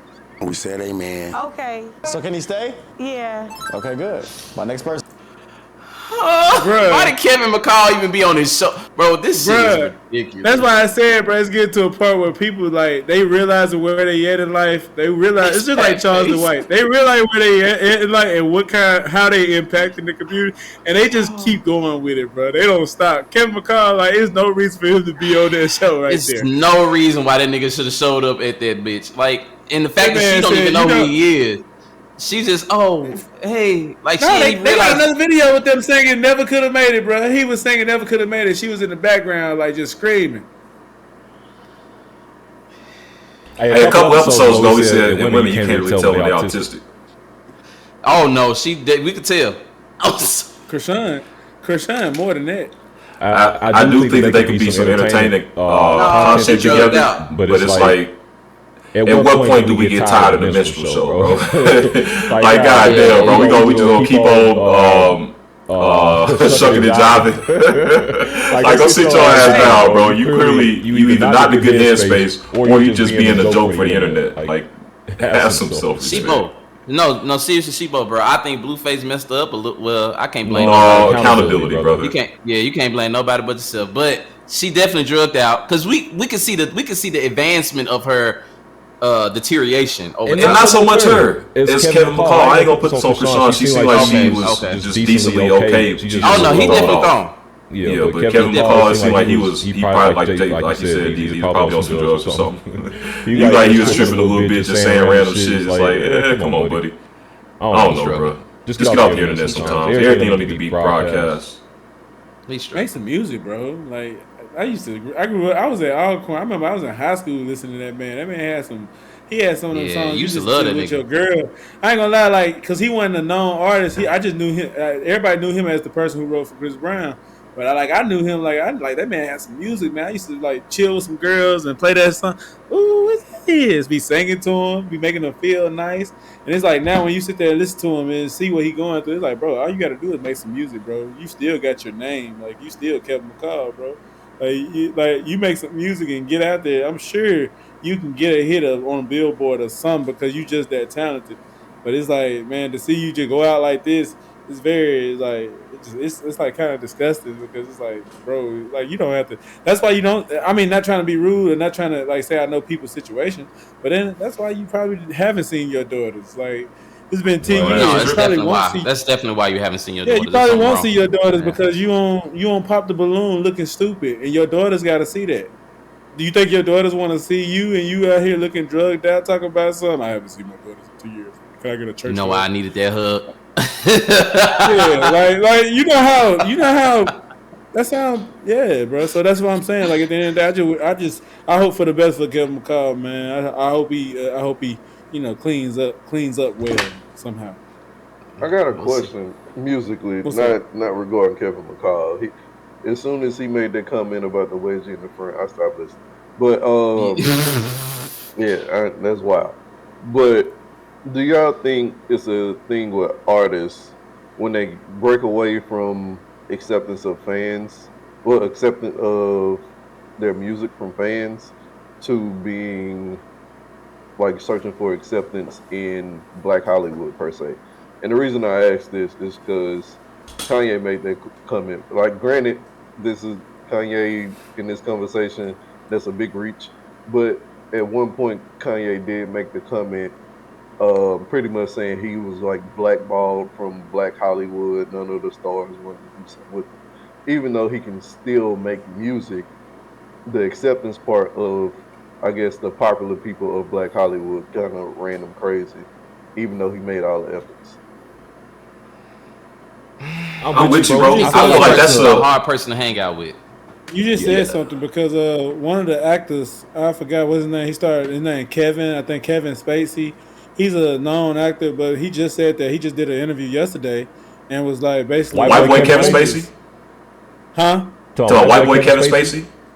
He older guy. Yeah, the one that got in trouble for raping young men on set. Yeah, I guess so.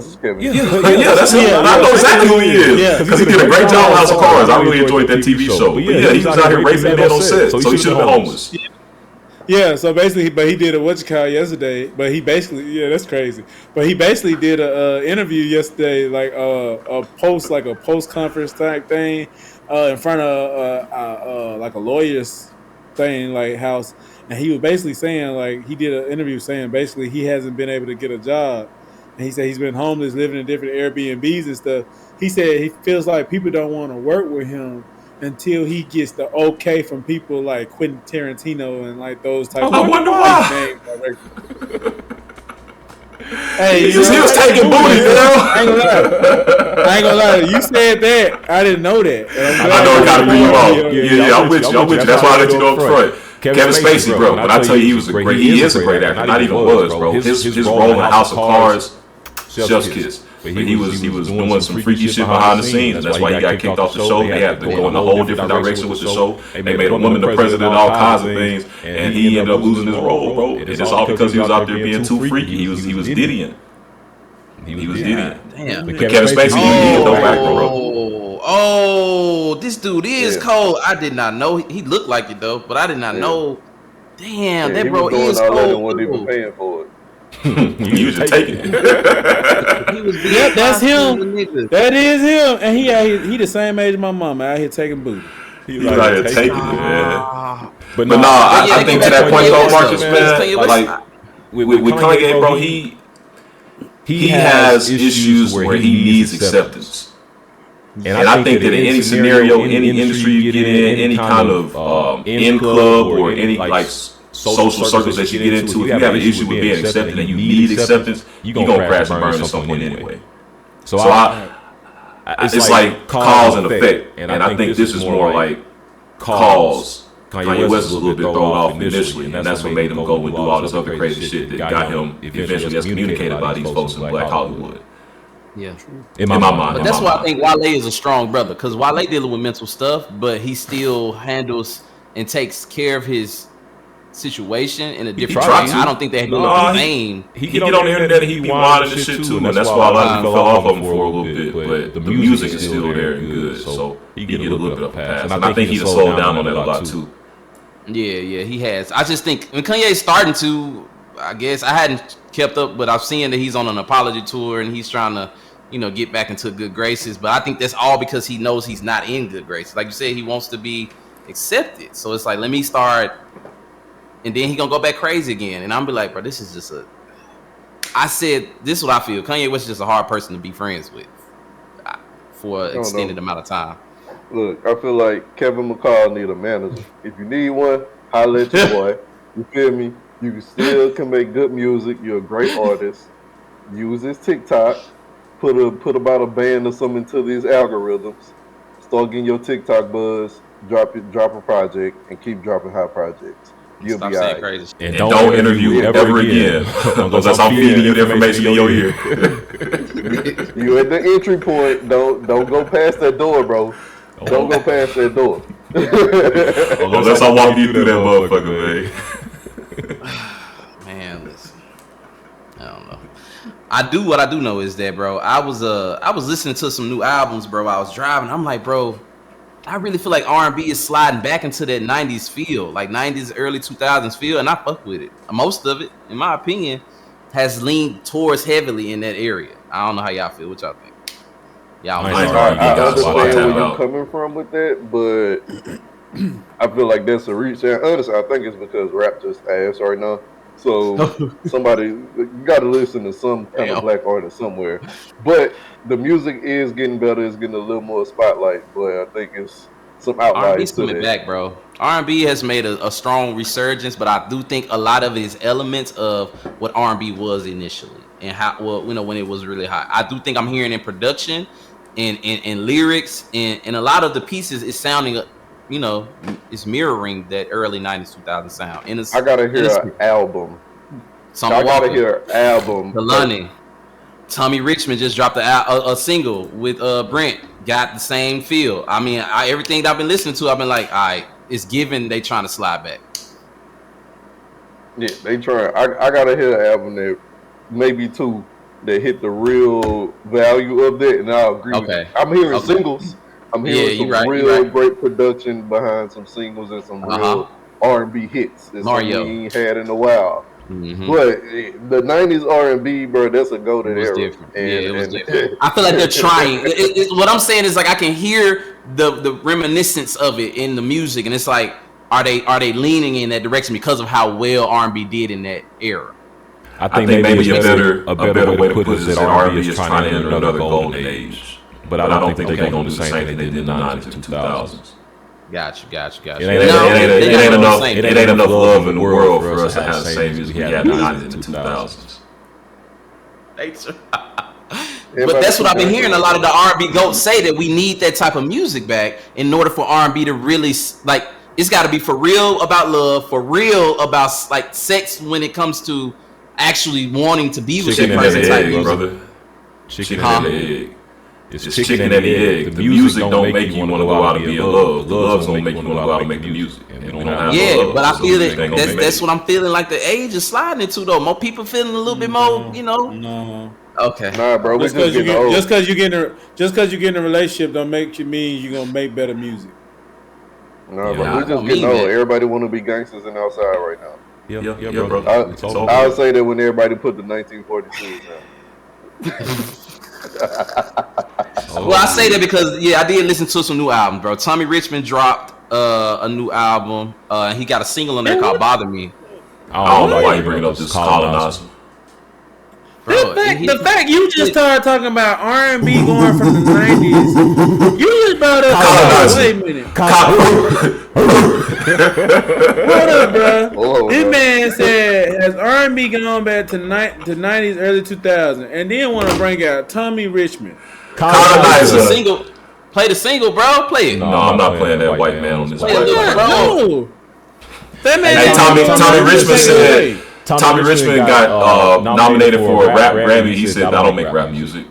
After putting out all albums, the white boy that's made his name on the Black Vision and the Black Sound, and then turned around and said, "Don't classify me as a black artist." Got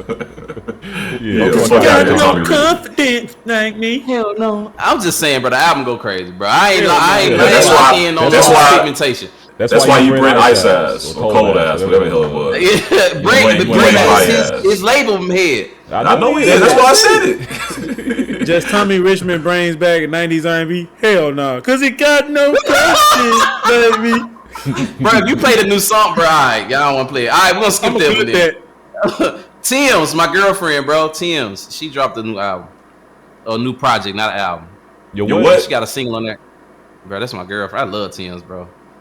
Oh, okay. I love Tems. All right, that's what I'm saying. That's what I'm saying. That's why I like her. All right, so anyway, what about Tems, Big Daddy? What's the name of the song? She got a song called Big Daddy, and I ain't gonna lie. Can we play a little bit of the video? Cause she look good, baby. I mean, like she doing this little move, and I'm like, man, listen. I ain't got time for you to be objectifying women on this podcast, brother. I just think that she's gorgeous. Okay, that's it. And she's this not Twitter. What? This is a visualizer or actual video? This is actual video. She got an actual video. Say visualizer. There should be a video in there. You probably gotta slide to her page or something. Man, I ain't gonna see Tems drop like what? Where her put it? Man, I'm not watching this shit, man. Bro, dang, bro. You just said, no, bro. You just said don't be out here objectified, and because she's showing no ass, you don't want to see it. Hey, she look like what you like, J-Mac. She look exactly like what you like. She pulled up looking like Soulja Boy. You told me she was looking. I thought we were finna see something, man. You told me she was looking right in the video. She got on a hoodie and sweatpants. He said, I like that little move she do. You got a whole hoodie on. Talk about that. I mean, hey, look.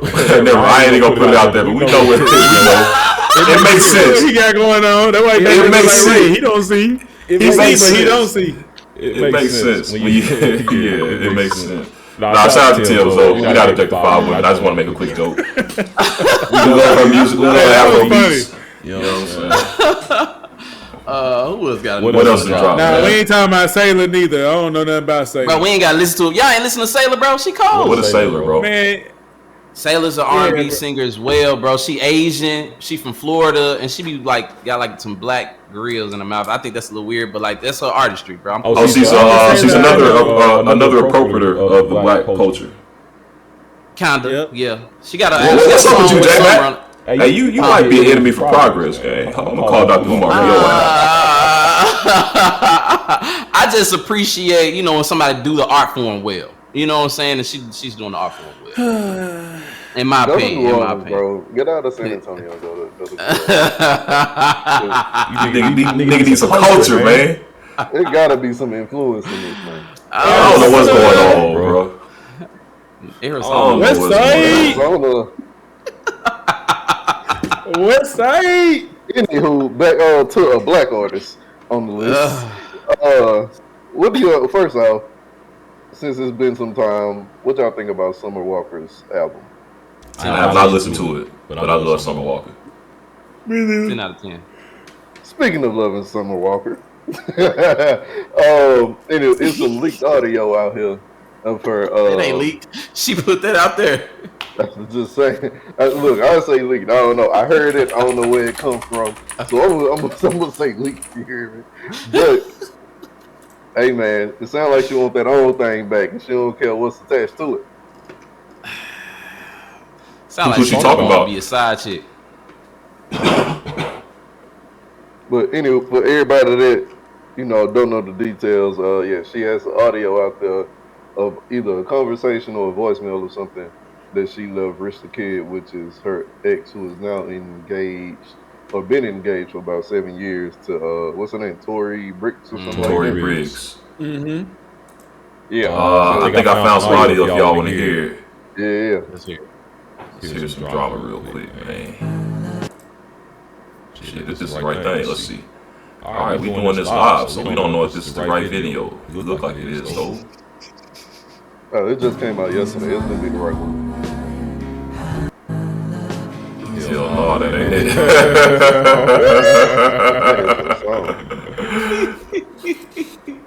Let's see. I don't know, bro.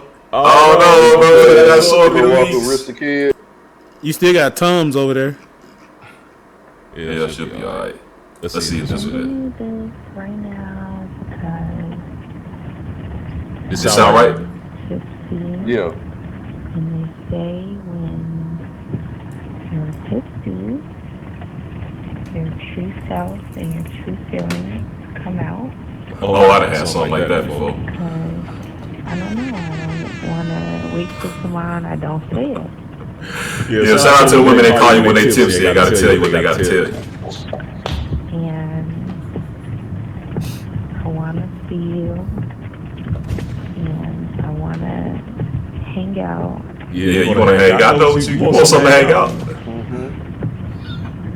I'm honestly really glad. I know it probably sounds fucked up, but I'm really glad everything worked out how it worked out. Yeah, I bet you are. I want you to be with your family. Oh yeah, I want to be with my family too. When we were in Italy and I kept saying that to you, I was like, why aren't you with your baby mom? Like, I'm not gonna bother y'all, I promise. Oh, I love a good dumb shit. Y'all was never gonna stop fucking with each other anyway. That's why I just like kind of just fucked our shit up because she was acting crazy. She's always acting crazy. She be fighting people and everything, calling. Yeah, she's scared of your baby mama. Yeah, that's it. You supposed to get a baby mama that's gonna fight. Have a serious relationship with someone when their baby mama act like that. So I'm so glad that y'all are back together. I want y'all to be together forever, and I just want to fuck with you. When you have time, we always have a good. Man, shout out to Summer Walker. I love Summer. Shout out to Summer, dog. She said, I just want to be a good side chick, bro. That's literally all she's saying, bro. Let me be a good side chick. Keep giving me the stuff you giving me. And now she doing all the extra stuff on Instagram earlier but let me put these flowers away that your nigga gave me and all this. Like, she was doing a lot. But at the end of the day, bro, she said, I just want, it's our nigga. What SZA say? The Y and your nigga is silent. Hey, listen, I got one thing to say about this. I got something to say to everybody who had something crazy to say when the little video came out of Gates having a conversation with her in the club, and they talking about some ain't he married? Obviously, she don't give a damn. Stay out of people's business and mind your. You feel me? You feel me? Like, you feel me? Alright. I might cheat on my wife. You know, people that may or may not do that. What's on LeBron? No. Oh, that man cheat on his wife. We already know that. All right, hold on, whoa. What we not gonna do. We'll talk this whole shit right now. What we not gonna do is speak bad about the king and the queen, man. This is good. None of that. That's why he can't go. That's why he can't go to Calabasas no more. I meant Eddie Murphy. What we not gonna do. I mean Eddie Murphy. Y'all don't speak on the king. You hear me? My bad. Bro. I'm sorry. You got it. You and J Mac, both y'all niggas, man. I meant Eddie, bro. I meant Eddie, real, bro. I ain't like how LeBron did my boy, man. That's all, man. Westbrook, bro. No, I feel you. What's going on with Eddie Murphy, bro? We'll circle back to LeBron here in a minute. Yeah, he got a new documentary out. I ain't finished it all the way through yet. But it's like a funny documentary or just like a serious documentary? It seems like it's a serious documentary. He got like Chappelle on it. He got serious about this nigga. A lot of he got Kevin on it. He got a lot of people just glazing his shit. I ain't gonna lie, they glazing him pretty much the whole documentary. Who produced this? He produced it. I gotta see the details on that. I don't know. It might be primarily him that has the workings, but it's so far it seems good. Charlie Murphy. Anytime I see Charlie Murphy, bro, I'm happy. That nigga funny. I don't care. Charlie to me was the funnier brother, but Charlie's in there, and they talking about different scenes where Charlie was doing security for his brother, and like ready to beat niggas up for his brother. Like I don't know. Charlie to me is just a cool dude and funny as hell. But the documentary seemed good. It really go into detail about who Eddie Murphy was, and if we being honest, bro, he really was like the Michael Jordan of comedy, bro. You know what I'm saying? Like he's like in that Michael Jackson, Michael Jordan of comedy for a lot of comedians. So I see why they're giving him his flowers, but I rock with Charlie Murphy though. Rest in peace. Yeah, that nigga Charlie crazy, bro. But he had a scene about Charlie. The production might actually be good. The director is a guy who produced 2 of the Twilights. If y'all into that, Twilight. It's some pretty decent like cult type movies. Okay, so that'll be pretty decent. Yeah, I don't like watching documentaries produced by the person that made the documentary about, because it's like, all right, you gonna show your highlights. I want to see everything. Yeah, your highlights. But a lot of people are, but like truthfully, so they're glazing him because of all of his attributes to the game. Like everything that he opened up for, like a lot of black comedians and a lot of black artists didn't get that shine until he opened the arena. You know what I'm saying? It's just like documentary style. It's not like NWA. Narrative. No. This documentary. It's documentary. Straight up. I think you would have been better off with a narrative style movie. Like get somebody to play you. Yeah, that'll be cool. Yeah, I think that'd be more engaging. But I don't know. I'll check it out though. Shout out to Eddie, man. He tough. Yeah, Eddie, one of my favorite comedians, man. Like, no, he probably number one. Probably number one. Oh, Richard was number one. Nah, Richard was number 2. Eddie took from Richard, but he perfected Richard. Richard was the he was the main contributor, but at the same time, you got to take. It's just like how we were talking about LeBron and Jordan and like Kobe and all them. It's like you take a GOAT and you make a better GOAT. Mm-hmm. You got Michael Jackson, you got Chris Brown. You take Michael Jordan, you got LeBron James. You think Chris you got Brown's one cheater, you got a better cheater. You know what I'm saying? So give me Bernie Mac, man. Hey, Bernie, that nigga Bernie is still. Bernie was real. Top 5. Bernie was the prince.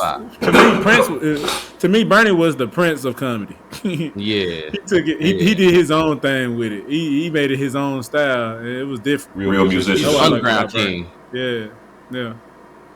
Yeah, he really was. Hey, He man. was natural. He was a natural talent. Transition us. All right, not too much, bro. I'm finna get on your ass. You gonna stop talking about our Black Kings, man. I'm gonna get on your ass. Keep playing. But the nigga had a lazy eye, bro. Damn. You got a lazy eye, hoe nigga. I might, hell. I can talk about myself, but I'm gonna talk about the nigga too.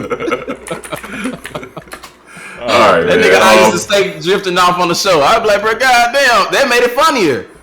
All right, speaking of drifting, now let's introduce Waymo. Waymo is a automated taxi cab service where there's no driver. It's completely robotic.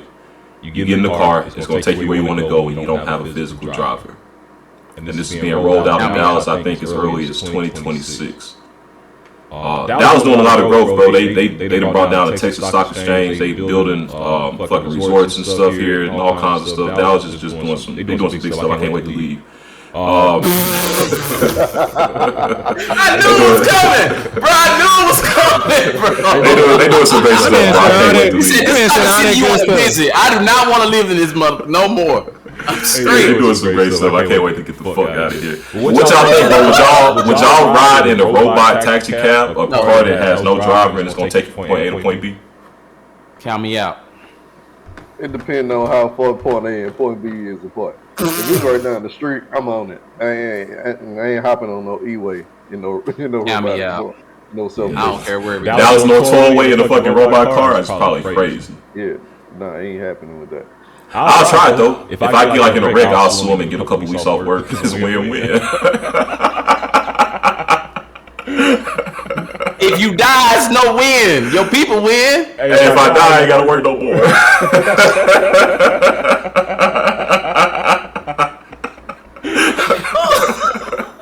I'll give it a try, bro. I'll see the hell out of Waymo. I can't do it, bro. I ain't gonna do it. I Robot really, I know it was a movie, bro, but it's got me stuck. I hate this new age that we going in with all this AI robot. I can't do it. I sound old, but I can't do it. Man, this shit gonna be the future. I like it because sometimes dealing with people just irritate me, but that's just. I like tech, but it's levels to it, bro. Like it's some stuff you just no, bro. I can't do it. It's too much power. You know, they got cars that got like auto tracking of the car in front of it, so you can put it in cruise control, and it'll just stay behind the car that's in front of you, like 30 feet or some shit like that. How would you feel if somebody was using that while they was driving? And that's like they got them in like a 2018 Mazda. Mine a little bit too early. Yeah, so it ain't like it's I don't never turn these functions on in my vehicle. Like anything, I don't even like using cruise control. My toes hurt right now because all summer all I did was drive without cruise control. I care less. I would rather just pull over. I ain't gonna lie. I use cruise control everywhere I go. I hate cruise control. I miss being able to use cruise control. Maybe I got cruise control saved me from getting pulled over. Bro, I was doing 90 last night and got smoked by a minivan. Bro, they rolling different out here. That was a side man. That wasn't no minivan. They was spinning.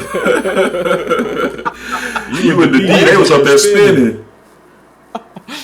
Nah, bro, count me out for that though. Anything like that, I'm straight. I don't even like my car to swerve me back into the lane, bro. That stuff be pissing me off, bro. Like, let me drive my car. I don't want you to drive for me. It pisses me off every time. Man, y'all scary, bro. Y'all know who ain't scary? Ryan Wedding. Does anybody heard the name Ryan Wedding? Does that mean anything to y'all? No. It sounds. All right, Ryan Wedding was an Olympic athlete. Let me find out exactly what sport he was in. Yeah. All right, Ryan Wedding was a snowboarder, ex-Olympian. He was from Canada, and now he's on the world's most wanted criminals list for being one of the biggest cocaine distributors out of Canada. So my guy went from the Olympics to moving that white girl. He always been dealing with snow though, so you know he's still in the same realm. I was saying he's still dealing with snow. Yeah. I fuck with it. I ain't gonna lie, I rock with this. $15 million bounty on him. 15 million, bro. And this nigga, when you look at him, bro, he looks so unassuming. This dude went from being an Olympic snowboarder, bro, to one of the biggest cocaine pushers in the world. He connected with the Sinaloa. I don't want to say the name. Excuse me, my bad, y'all. He connected with all these different organizations and underworlds and all this. You know what I'm saying? It's crazy, bro. My nigga Pat, we gonna have to hide for about a week. No, but they come from me. I'm gonna join up. Just get out there now. What day is work? What time do I need to clock in? Trabajo, come to see amigo. Yeah. Right. Nah, bro. But like Mark said, bro, $15 million reward for finding him. They say he done orchestrated murders against his rivals, against witnesses, people that have crossed his path. It's just crazy to see that this guy went from doing the Olympics to being like a cold-blooded leader of a worldwide criminal gang. Yeah. Gonna be in Cuba. Big boss. You gonna have to, bro. Bro, that's crazy, bro. I ain't gonna lie, bro. But that's the type of stuff I like to hear. To be honest, I love drugs, bro. I love this idea, bro. This is crazy. No, I tried to get y'all to do a bank heist with me. Niggas was scared. Back home in Vicksburg, somebody recently stole a Loomis truck. He got hard. He got caught because he got stuck in traffic. But he had heart. He got out there and tried it. And y'all scared to rob a bank. Man, I've been trying to tell you. I'm telling you, I'm down. All the way. I'll play my role. No, you gonna tell. You gonna listen to I'll play my role, like I said. He got caught, but he had heart. He got caught, but he had heart. And that nigga ain't snitched on nobody. I'm gonna have a high heart rate in prison when I'm high. They gonna respect you for taking a risk, bro. You gonna be all right. Trust me. Nah, they're not gonna respect me. They gonna take my respect. No, you gotta earn. I ain't gonna let them physically do it though. But I'm gonna all my life I had to fight. You'll be all right, man. Hey, we gonna be like that movie Lockdown, bro. If me and P, all right. So anyway, listen. I'm like, P, man, you the reason I'm in here, man. You gotta protect me, bro. You gotta protect me. No, you by yourself. Protect me. You by yourself. Oh my God, take over me. I ain't letting no four white guys take over you, bro. It's alright. I got your back. Pause. Speaking of bank robbery, bro, they got a new thing going on in Virginia. This guy. But just this past week, they call it jackpotting. So a guy pulled up to the ATM one day, inserted some kind of malware, I guess maybe using his card. And later on that night, two guys came back with like an iPhone and just held the screen up in the camera or something. And the malware made the ATM spit out like 170,000. And they hitting a bunch of ATMs. Yeah. Robbery without a gun, bro. You ain't even got to talk to nobody.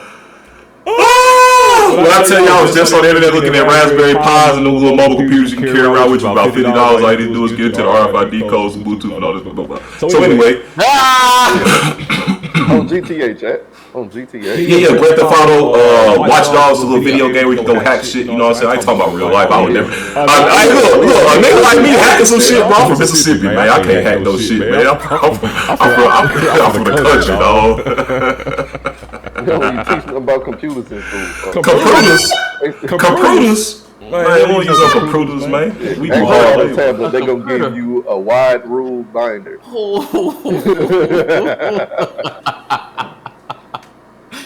Computer. Yeah, I need Jesus, bro. Yeah, shout out to T Grizzly for the server, bro. Stream coming soon, chat. That's crazy, bro. Mama, that's why I always watch my surroundings and I don't do what I see everybody else do, mama. You gotta, hey, look, mama used to tell me, like, nigga, know who you dealing with. You gotta know who you around at every given moment and know what they capable of. And what they will and won't do. I know that. I'm getting 170,000 in 30 seconds, so I don't know. Daryl, act like you wouldn't do it, bro. If a nigga said he had to move, we I ain't gonna lie, I'm in there. I'm gonna tell y'all if I had it. As long as y'all know. I ain't gonna lie, man. Please let me know, bro. Nope. I ain't gonna lie, man. I done took. I probably already got it. I done took part in some crazy Once things. You get it, in life, man. You have. And once you take a part of some crazy things in life, man, you just realize, man, it ain't worth the risk. You can't go back. I'm saying you might as well elevate in the scam world. I ain't elevate then. I know. There, you said I'm done. I'm done. First mess up, I don't want it on me no more. I don't want it on my name, my heart, my body, my check, my credit, my nothing. That's good, man. That's good. That means you got a conscience, man. That's important. It ain't good. Yes, it is. Now I'm scared to take a risk. You shouldn't take no risks. Not no bad ones. Man, we don't know what's bad or good, man. Now you talking about language. What's going on in Dearborn, Michigan, man? Oh man. So this week they had this guy called Jake Lane. He came in acting like a Proud Boy almost, but he came on a tour bus with a future governor candidate on the bus, right? So what happened is they're going after Dearborn because it's predominantly Muslim. I think Dearborn, as population, has the most Muslims in the country. Oh, wow. But anywho, it ended up turning into an anti-Islam protest. He had like banners, flags. They walk in the street. He had a damn Quran and tapping it with a can of kerosene. He actually tried to set it on fire. But they weren't going for that. They went up and snatched him around. Yeah, you can't fool with the Muslims, but they don't play. And it's even to the point where, like, with law enforcement, they were really just there, just making sure it didn't spill over into something else. Because Jake, the guy, was walking down the road talking crazy. Guy ran up, punched him right in front of the police, and took off. Police stayed in the car. So yeah, I'm glad to see that, but. This guy even took it to a point of going to the city hall, town hall, and was calling for Trump to send ICE and all kind of crazy stuff. Damn. It turned to a crazy situation. And it might be a clip on YouTube if you want to look it up, but at the same time, we don't want to get them too much light. But I'm proud of the people of Dearborn and how they handled it. It didn't turn into a mass riot or anything. They were really out there for like protecting their own. They even began doing their own kind of Islam stand up. It's number of Muslims, bro. It's a nice size city. Oh, okay. It's a nice size city, bro. I ain't gonna lie to you. And Dearborn became what it was because of the beginning of the automotive industry. They brought over a lot of immigrants because their engineering has always been in the United States. And, you know, Detroit being Motor City, they started that and they kind of settled in Dearborn. Shout out to them niggas in Dearborn. Not the niggas, buddies in Dearborn. Well, 106,000 people. 106,000 Muslim people? Almost? Yeah, like majority? 80% for sure is going to be Muslim. That's what's up. Shout out to them niggas, bro. Standing for their own. Bro. Yeah, they got mobs. You said it again. Like, what the fuck? Did I say something wrong? Did I say something off-putting? It's like you took it back the first time just to come right back and just be like, you know what? I stand on business. Confirm. Hey, you know who else came back and stood on business, man? Shout out to LeBron James. He had his return game this week. Who did they play against? It went very well, man. When I tell you, he came out there, he looked. Yes, Utah Jazz. The team that I told you earlier at the top of the year is gonna be halfway decent, man. And they played a good game. I ain't gonna hold you. They played a good game, but they could not hold up. And the thing that was dope about it, there was a lot of like chat and chatter about the Lakers been doing so good without LeBron. You know what I'm saying? They ain't really gonna need him when he come back and all this stuff.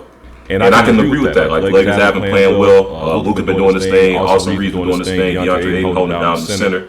But when LeBron came back, bro, the most beautiful thing that he did is that he did not try to come in there and take over the game. What he did is he came in, he found his spots to facilitate, just pass the ball, make sure people could eat. He had more assists than he had points, you know what I'm saying? And it was dope for him to come out there and do his thing. Like the first He got in like the second quarter. I don't know if he started. I don't think he started the game. He got in maybe like a couple minutes at the top of the half. But his real contribution came in the second half. Like he was trying to ramp himself up, man. And it was just dope to see him out there, bro. He's still springy. He's still jumping around, dunking on folks. When I tell you that the passes that he was making was crazy, like he moving the ball between niggas' legs, he splitting motherfuckers with the pass. He doing his thing, bro. So it was dope to see LeBron come out there and reiterate that in year 23 he's still that guy. You know, coming off of Seattle, you know what I'm saying? All of that, he doing his thing, man. Shout out to LeBron. The Kane. That's what's up. That nigga's still a robot. The Kane. Yeah, man. Shout out to that man. You know, I wonder how it's. And shout out to Bronny too. He moved out. He moved out of LeBron's and them house. They chat less now from what LeBron says in the post game because Bronny has moved out. So you know, shout out to Bronny. They also put him in the G League lately because he ain't as confident as he's supposed to be in the regular league. So you know, they sent him back to the G League, and what did he do? He killed again. He showed how confident he is with the G League. They just trying to get him to translate that into the big league. And so you know, hopefully we can get Bronny, you know, to show some more confidence. And but you know, also shout out to his dad for making a comeback because his dad was in the G League too just last week. So turn it. Yeah, I think Bronny got to learn how to tune out all the noise. You know, all the lights and noise with the fans and stuff. That's what I'm about to say. Why do y'all think it's not translating over? Like, what's you're thinking too much? You thinking too much? You probably don't wanna. Yeah, because he literally get the ball in the corner. He be wide open, but I think he be in his head to like where it's like, I probably could make a better play. If I shoot this shot, I might miss it. And they gonna take me out maybe. Or, you know, but that's what they want him to do. They want him to shoot. You got to get them reps up. So it's like, you know, he just got to get comfortable, man. JJ Redick told him to shoot the fucking ball. Yeah, literally. Yeah. But he's doing that in the G League. What's making it like it's G League, you got free. You just got free. Yeah. You don't feel so nervous about what may or may not happen to you if you. Nobody's at the G League games. Then the people that you're playing with, you're basically in a sense better than them because you're in the league. So you got the freedom to just do whatever you want on the court. If you see how he played, I ain't gonna lie. I saw a play when he was playing in the G League. It was a play where it was almost similar to a play that I would make.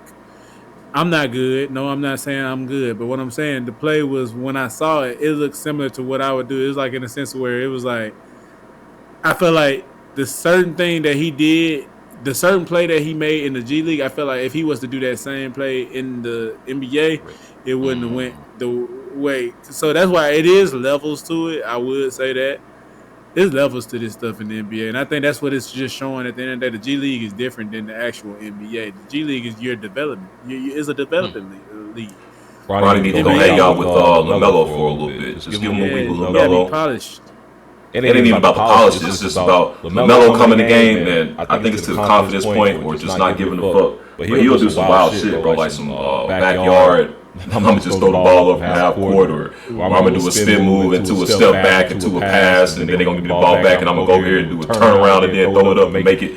It's like he just don't give a damn. I think if Bronny get a little bit more of that, I don't give a damn, then I think he'll go far. But I think that a lot of the reason why he does give too much of a damn is because of how much negative media spotlight is being put on him for every little thing he does. So it's like, I could take the ball over here in the corner. Shit, it's like when we hoop. I could take the ball over here in the corner and shoot the three, or I could go in the paint and make this layup, but I'm the biggest man on the court. If I miss that motherfucker, everybody look at me like I'm crazy, so I'm gonna pass out of it. And it's like, shit, I'm LeBron's son. If I miss this corner three, then people gonna make a big deal out of it. Oh, he should have took that shot, so maybe I'm gonna try and find somebody else that can make a better shot than I can at the moment. So I get it. I get it. It's shit, like you say, bro. There's a lot going on in his head. I can't underdevelop with my daddy being who my daddy is. Like I can't go out there and go crazy and mess up, and people be like, LeBron's son's messing up. It ain't him. He can't be himself. Unfortunately. Hey, I'm sorry. I'm not trying to. This is just a real nigga question. I'm sitting here. Y'all know I'm in Arizona. I'm finna get ready to enjoy myself. I got this tequila bottle sitting in my DoorDash. Should I do it? Or should I just go to somebody's bar after this? I'm just wondering. Go to a bar. You in the city. Go to a bar, bro. Go to a bar. right. Yep, you can grab a bottle and bring it with you tonight. All right. I'm out of it. Back to the sports though. Your boy Shadur Sanders, man. I'm proud of him, man. Because I was really contemplating. But he didn't do well. He went 4 for 12, and the last game that he played, and they was like basically that he hasn't been playing with the first unit, second unit, anybody's unit. But he finally getting an opportunity this week, and I'm actually happy about it because I'm gonna actually be tuned into the game. Browns will be playing. I forgot who they're playing the next game. Anybody can pull that up. But yeah, Shadur is starting the next game, and so I'm happy about that. And I can't wait to see how he does.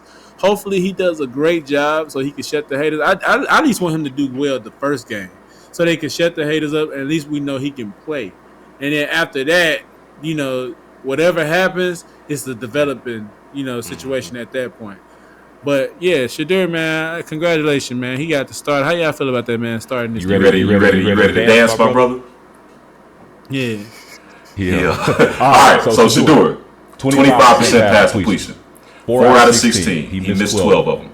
Cool. I have no problem with Shadur. No problem with anybody over there. My problem is with Stephen A. Smith, your guy. Stephen A. Smith, he did his show where he was talking about Shadur, and basically all he was saying was Shadur. He came out, he did an okay job. He said he didn't do great. He was being honest and fair about that. But then he turned around and put a lot of the onus on the coaches and said that because of how the coaches they was practicing, they didn't put him in with the first group so he can get some reps with that team. So the offensive line didn't hear his snap count, they didn't know his cadence, all this other stuff, blah, blah, blah. But basically, Stephen A. was making excuses for Shadur Sanders, the son of Deion Sanders, for why he wasn't playing to the level that he should have been playing at as a starting quarterback in the NFL. Now, you know where I'm going to take this. Why is Stephen A. able to see this and say that about Shadur Sanders when he has a father that's played in the NFL and had a big name and all this other stuff? He can make money off of like bashing his son. Why is he not keeping the same energy that he has for Bronny James Jr. for Shadur Sanders? Like, what's the difference there? Because both of these niggas got in for their first couple of games and stunk it up, but only one of them got the disrespect and the he don't deserve to be in the league, and one of them got he deserves to be in the league. He's ramping up, and it's his coach's fault. Okay, so I will like to say this. It's the same situation. I do feel like those guys are in the same situation as Bronny and Shadur. But what I would say is Shadur got put in the situation literally by his father. Everybody know that he literally got put in the situation because of his father from coaching the teams. He put his son in a situation where he could lead a team, and in a sense, almost showed that his son could lead a team. At the end of the day, you put your son in the position where he has to lead. He did it. I mean, when he was at Jackson State, he led the team. I'm sure they won the SWAC championship. When he got to Colorado, their season at one point they only won one game in the season. To where his son come, at least they won 7 games the next, or 6 games the next, 5, whatever. It was an improvement. At the end of the day, his dad put him in literal situations where he's coaching him to where Shadur kind of made a name for himself as far as like with the league, where we seeing that at some point, yeah, his name got to grow because he's showing improvement, and he's also the name of Sanders. What I'm saying is with LeBron, when it comes to Bronny, man, that's kind of different because LeBron not coaching. LeBron name holds down for Bronny. So it's like when it got these different, at the end of the day, when you think of a school, we want to get LeBron James' son to come out of school. Why? Because it's LeBron James' son. Is LeBron James coaching the team? No. We just want to get him here because it's LeBron James' son. It's a whole different situation because from when you got Shadur dad coaching him and putting him in situations, now when he move on to go to another team where his dad is not coaching, and they starting to kind of be different with him. You know, you see he's not getting the opportunities that we used to him getting, but at the same time, it's you still got to look at it like he earned it. Bronny didn't even play college basketball. He didn't even play for a season. Like you still got to think about that. He didn't play that season when he was in college. He only played like one game, then he ended up getting hurt.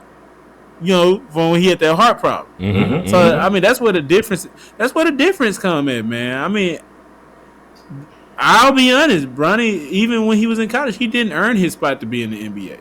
His dad's name earned him a spot. At least we seen Shedeur get some snaps from college in different situations. Bronny didn't get that, and so that's why Steven is harder on Bronny the way he is, because in a sense, Bronny. I mean, yes, Bronny can play, but in a sense, Bronny don't deserve what he got right now. That's just being honest. And that's why he played the way he played, because he's scared, because at the end of the day, in a sense, he know that people are so loud about him. If he didn't give a fuck, and he go out there and he started chunking up shots and missing, it'll give more people a reason to tell why the fuck he doesn't deserve to have that opportunity. Then when you got LaMelo Ball, who been pulling from half court since he was in high school, we've seen him do these things. Bronny, we seen glimpses, but we never just really seen him really play seasons and actually play since he was in high school. It's different, bro. I'm sorry. Stephen A. had every. Stephen A. I'm not gonna sit here and say Stephen is just literally, picking on his kid, but at the same time, I feel like Stephen A. has every right to go at Bronny the way he goes at Bronny. And in the same way, just the way he feel about LeBron. I mean, yeah, they got their own little off the court issues themselves, but I mean, you kind of see why he do the things he do. And he just kind of calling it real. Bronny don't deserve that. And he don't. If you really watch basketball, you look at him get on the court, you happy for him get on the court, but at the same time, it's like me saying, dang, that's like me getting the opportunity. I know Bronny better than me, but that's just like me seeing myself on the court, getting to pass the ball to LeBron. He passed back to me. I passed to Luka. He passed back to me. Then they tell me to shoot. Damn, I ain't supposed to be in the league, but I'm gonna jack that motherfucker. You know what I'm saying? So that's what I'm saying, bro. It's different. Stephen A. got every right to go at Bronny, bro. Just being real. I think we all just disappointed that Bronny isn't to the level that we wanted him to be, so that it can be the entertainment that we would like. Bro, you don't watch basketball, bro. I've been watching, bro. You don't watch the Lakers, man. The Spurs game on the you don't watch the Lakers anyway. Your ass is not no basketball fan, bro. You don't watch Bronny. Say what you got to say there, bro. Say what you got to say. What you think, Marcus? Man, so I'm gonna stay on Stephen A. about this one, right? So I feel like Stephen A. is kind of going towards media narratives than going against it how he was before. I think it's easier with the narrative to go after Bronny on whatever the situation was with him and Shedeur riding that same take, because that was like the trending topics or the buzz. Granted, Shedeur, he could do his thing, whatever, but if you're gonna put the coaches at fault or the system at fault for that, let's not forget he told Shedeur told the Saints not to draft him. Well, he probably would have had a chance to get more snaps and work out with those first string players at one point. So he might have done part of this to himself. But I don't know. Stephen A., I am starting to see a difference in him. I have been tuning into him a lot because of, his different takes. It's a different Stephen A. right now. You're right. Bro, I wanted to call at one point. You said that Bronny hasn't shown us in college the things that we saw from Shedeur in college. The NFL is different when it comes to the NBA, when it comes to like how long you have to spend in college, or if you have to go. Some folks get pulled right out of high school. So I don't know if that's like apples comparison, bro. I hear what you're saying, and I can appreciate that. I can appreciate all of our biases because I'm very biased towards LeBron. I know that Stephen A. is one of your favorite sportscasters. You know what I'm saying? So it's harder for us to potentially call out their pitfalls. Even with me and LeBron, it's probably some bullshit that he's doing behind the scenes. People say he fake as hell. I don't give a damn because I'm a LeBron fan. But at the end of the day, it's like shit. I feel like honestly that the Shedeur and the Bronny situation ain't that different, bro. I just feel like Stephen A. he picking and choosing his favorites and who he gonna be mean to, who he gonna be nice to. Bro. Cause like look, and I'm not gonna try to stay too long, but I'm just say this: at the end of the day, Bronny, Shedeur played 4 or 5 years, almost 5 years, played 4 years of college. And we seen him play on every SWAC level and collegiate D1 level. We seen him play. And at the end of the day, we seen what he could do. We seen how many games he can win. We seen what he can do for a team. We seen what he can do with a team. Even if he supposedly don't have the linemen or anything that he didn't have back in those times. Like, we seen those things. He still went lower than projected in the draft, which was round 5, right? But then you got Bronny again, a person whose name just rings because of who? His dad. And at the end of the day, we haven't seen Bronny. Huh? When was Bronny drafted? Bronny was drafted round 2. 56. Pick 55, 56. That's lowest. That's low. And guess who you got picked by? You got picked by your daddy's team. If you didn't get picked by your daddy's team, you probably wouldn't have got picked. He was still a low pick, just like Shedeur was. And Shedeur is getting grades still. LeBron Jr. ain't. They gave him. Okay, it is what it is. Nepotism.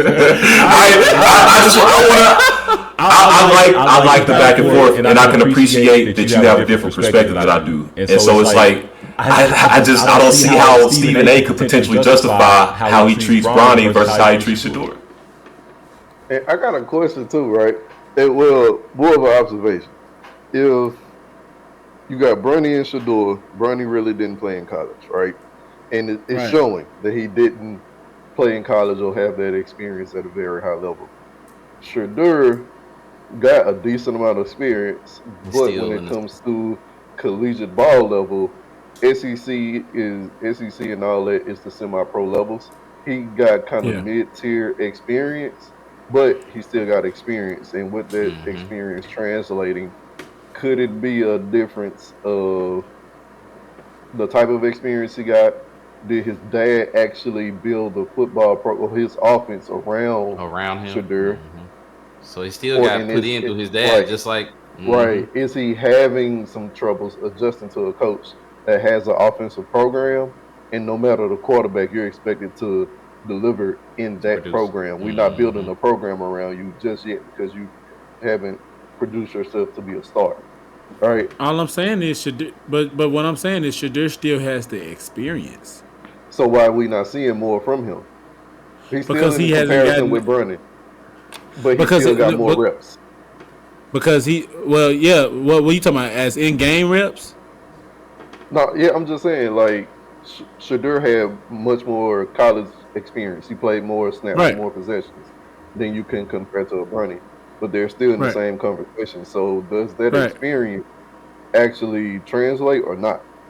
Because if so, Shedeur's supposed to be way farther along than what he is now. I do feel like Shedeur's supposed to have. I feel like Shedeur hasn't gotten the opportunity to show that. I feel like if you do give him more of an opportunity, he can show from his experiences, he can adjust to whatever a coach needs for him to do if given the opportunity, other than when you got a Bronny who I'm seeing right here, 2023, 2024 playing with USC, who only played 25 and only started 6. Which means you was never your best player on the team, which means they tried to start you 6 games just to see if you could at least do something, in a sense, spectacular the way if you was your dad's son. But you still played 25 games, only started 6, which means you wasn't that, in a sense, good, which means you shouldn't have, in a sense, when it came to that second season, shouldn't have been no reason why you set out and even projected to go to the NBA.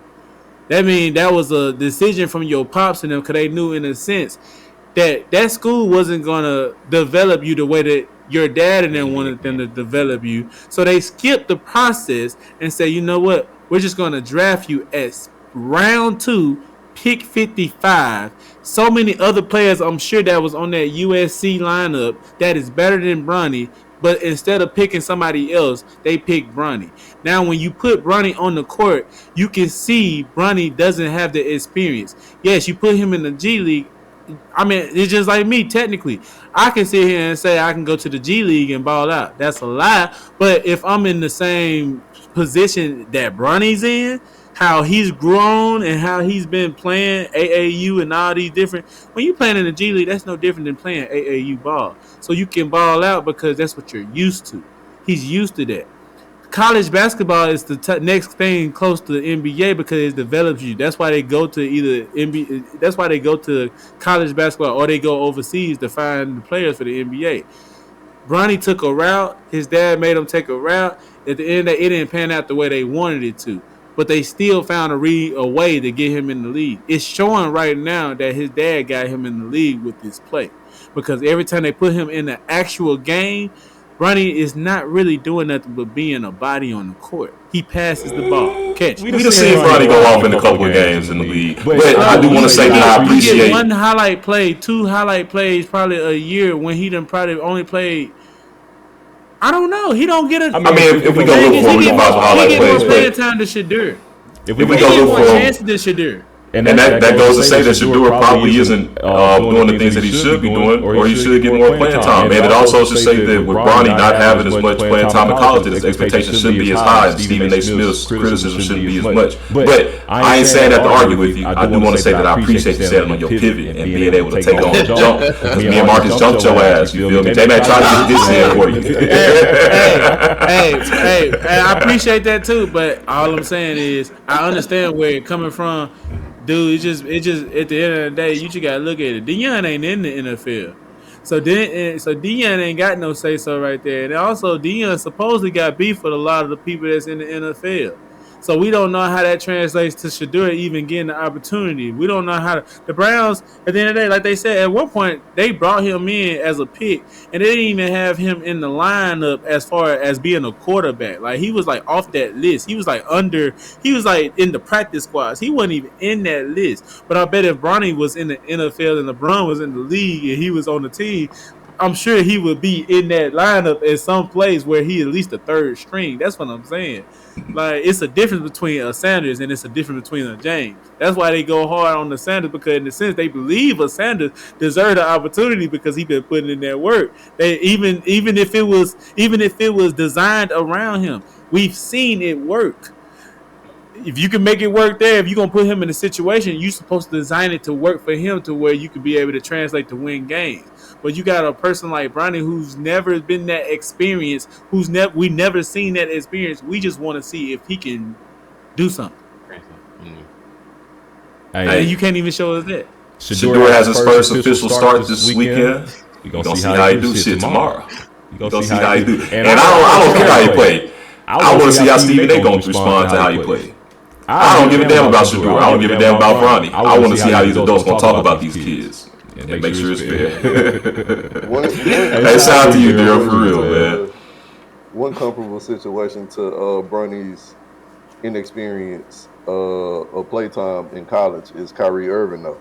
Kyrie barely played in college because he was dealing with injuries all the damn time.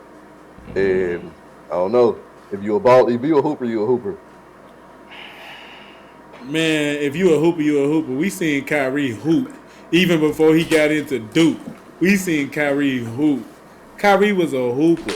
Like, Kyrie was that boy. He had the little mixtape, just like how LaMelo would have had the mixtapes. Like, those type of videos. Like, that's how we know Kyrie could hoop. Bronny was hooping just because we knew his daddy was LeBron James. He was hooping for XFG of the AAU squad, and he had a lot of highlights of him being able to dunk at 6'1", 5 point whatever. Like, at the end of the day, we didn't see dominant play from Bronny the way we saw from Kyrie. It's a whole difference. Kyrie, we knew he had these. It's just like jump ball to the next level. That shit, it's hard, you know. Like, you can go crazy at AAU and do your thing. You can go crazy in college, do your thing, whatever. But NBA, and same with football and NFL, it's just different, bro. You playing against guys that have been in 10 years. All right, they got kids. They got a whole different reason to play now. They got bills to pay, child support, house, all that. But I don't know. It's something in there. The similarity of the two is just hard to see the stepping up to the next level. And I'm glad you brought up Kyrie, because the thing is too. Also, Kyrie, and like I said, Kyrie was a baller. We before we even knew Rod Strickland was his godfather. We didn't even know Rod Strickland was his godfather until like 4th, 5th year of Kyrie. Like that's my thing. Like you don't know about who's behind these people until a certain moment. Man, we knew about Bronny. We knew about Bron being Bronny's dad since he was born. And it's like at this point, it's just like Steph's daughter. If Steph's daughter get to a certain point where she's like she can shoot, she's not the best shooter, but she can shoot. Are we gonna put her in the same situation? Be like, she's gonna be in the WNBA. She can shoot. She's a Curry. You know what I'm saying? If she want to do it, they can put her in that situation if they can. If they could, they gonna put her in that situation. Yeah, we put a lot of emphasis on these people's children, bro. Like they ain't their parents, bro. Ain't nobody gonna be Steph. Ain't nobody gonna be LeBron. They've been who they are, and they are who they are. So Bronny don't even have the same stature as LeBron, and we expect him to be at least something. He's 6'2". That's unfair. He's a liability. That's why he has to. That's why he has to go crazy on defense. You can't be 6'2" in the league, so you got to go crazy on defense. But then they want you to shoot too. They want you to score, but you know in your mind they want you out here for defense because you 6'2". He's confused. He don't know what to do. Yeah, they didn't put this emphasis on Marcus Jordan though, which is crazy. Right? No, they didn't. No, they didn't. But they didn't. But guess what? You see why they didn't? Because he was ass, and that's why he got out the league just that quick. He wasn't even in the league. He didn't even make the NBA. He stopped at college. Yeah. Right? He stopped at college. He wasn't even averaging shit then, like 4 points. He telling the police, "You know who my dad is? I played for." We don't know who you played for, nigga. You wasn't that good. That's the point. Like, nah, bro. I'm glad this is a podcast. I'm glad this is a podcast where we can just talk and kind of just spit. Like it's like a barbershop, bro. Because I'm gonna be real, everything, a lot of things that we say is for entertainment purposes. But I ain't gonna lie, some stuff that I'm gonna say stuff that's almost like the truth. Like the things that people don't want you to say, that's the brutal truth. Like at the end of the day, I love LeBron James to death. Like I do. He played with Dwayne Wade, he got him 2 more rings.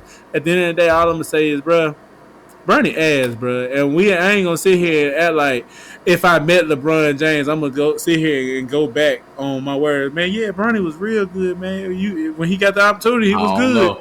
Hell no, I'm not gonna say nothing. Honestly, I'm just gonna keep my mouth. Everything that's not good to be said shouldn't be said, so I'm not gonna say it. If I'm around LeBron, if he say, yeah, Bronny, man, you know, Bronny, he had a good career. You know what I'm gonna do?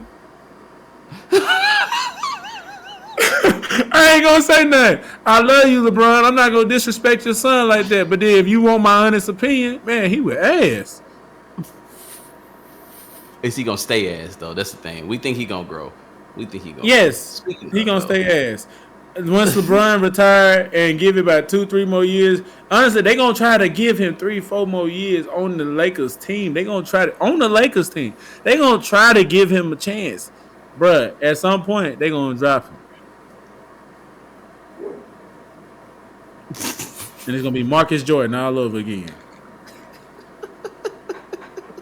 Pat gonna find you after the show. Hey, everybody got their opinions, bro. We ain't here to argue. We here to put on a good show, and everybody get their thoughts and ideas off, and the people will let us know what they think. Yeah, I ain't trying to convince nobody. You see, I don't talk crazy. I don't talk crazy when Pete think he's Zach Randolph at the wreck. I'm Victor Wembanyama. See, he better off just saying he's Zach Randolph. I'm Victor Wembanyama. Hey, I'm Victor Wembanyama. I'm Jason Williams, nigga. Fucking nigga talking about. Yeah, I'm on that. That nigga Wemby hurt, bro. I hate that because I hope he ain't hurt when I go to that game. He gonna be hurt. He hurt just because he knew he was coming. Damn, bro, that's hurt. I'm taking my uncle to the game, bro, on the 2nd. Y'all taking you. I'm talking shit. Yeah, I wouldn't want to play with front of J Mac neither.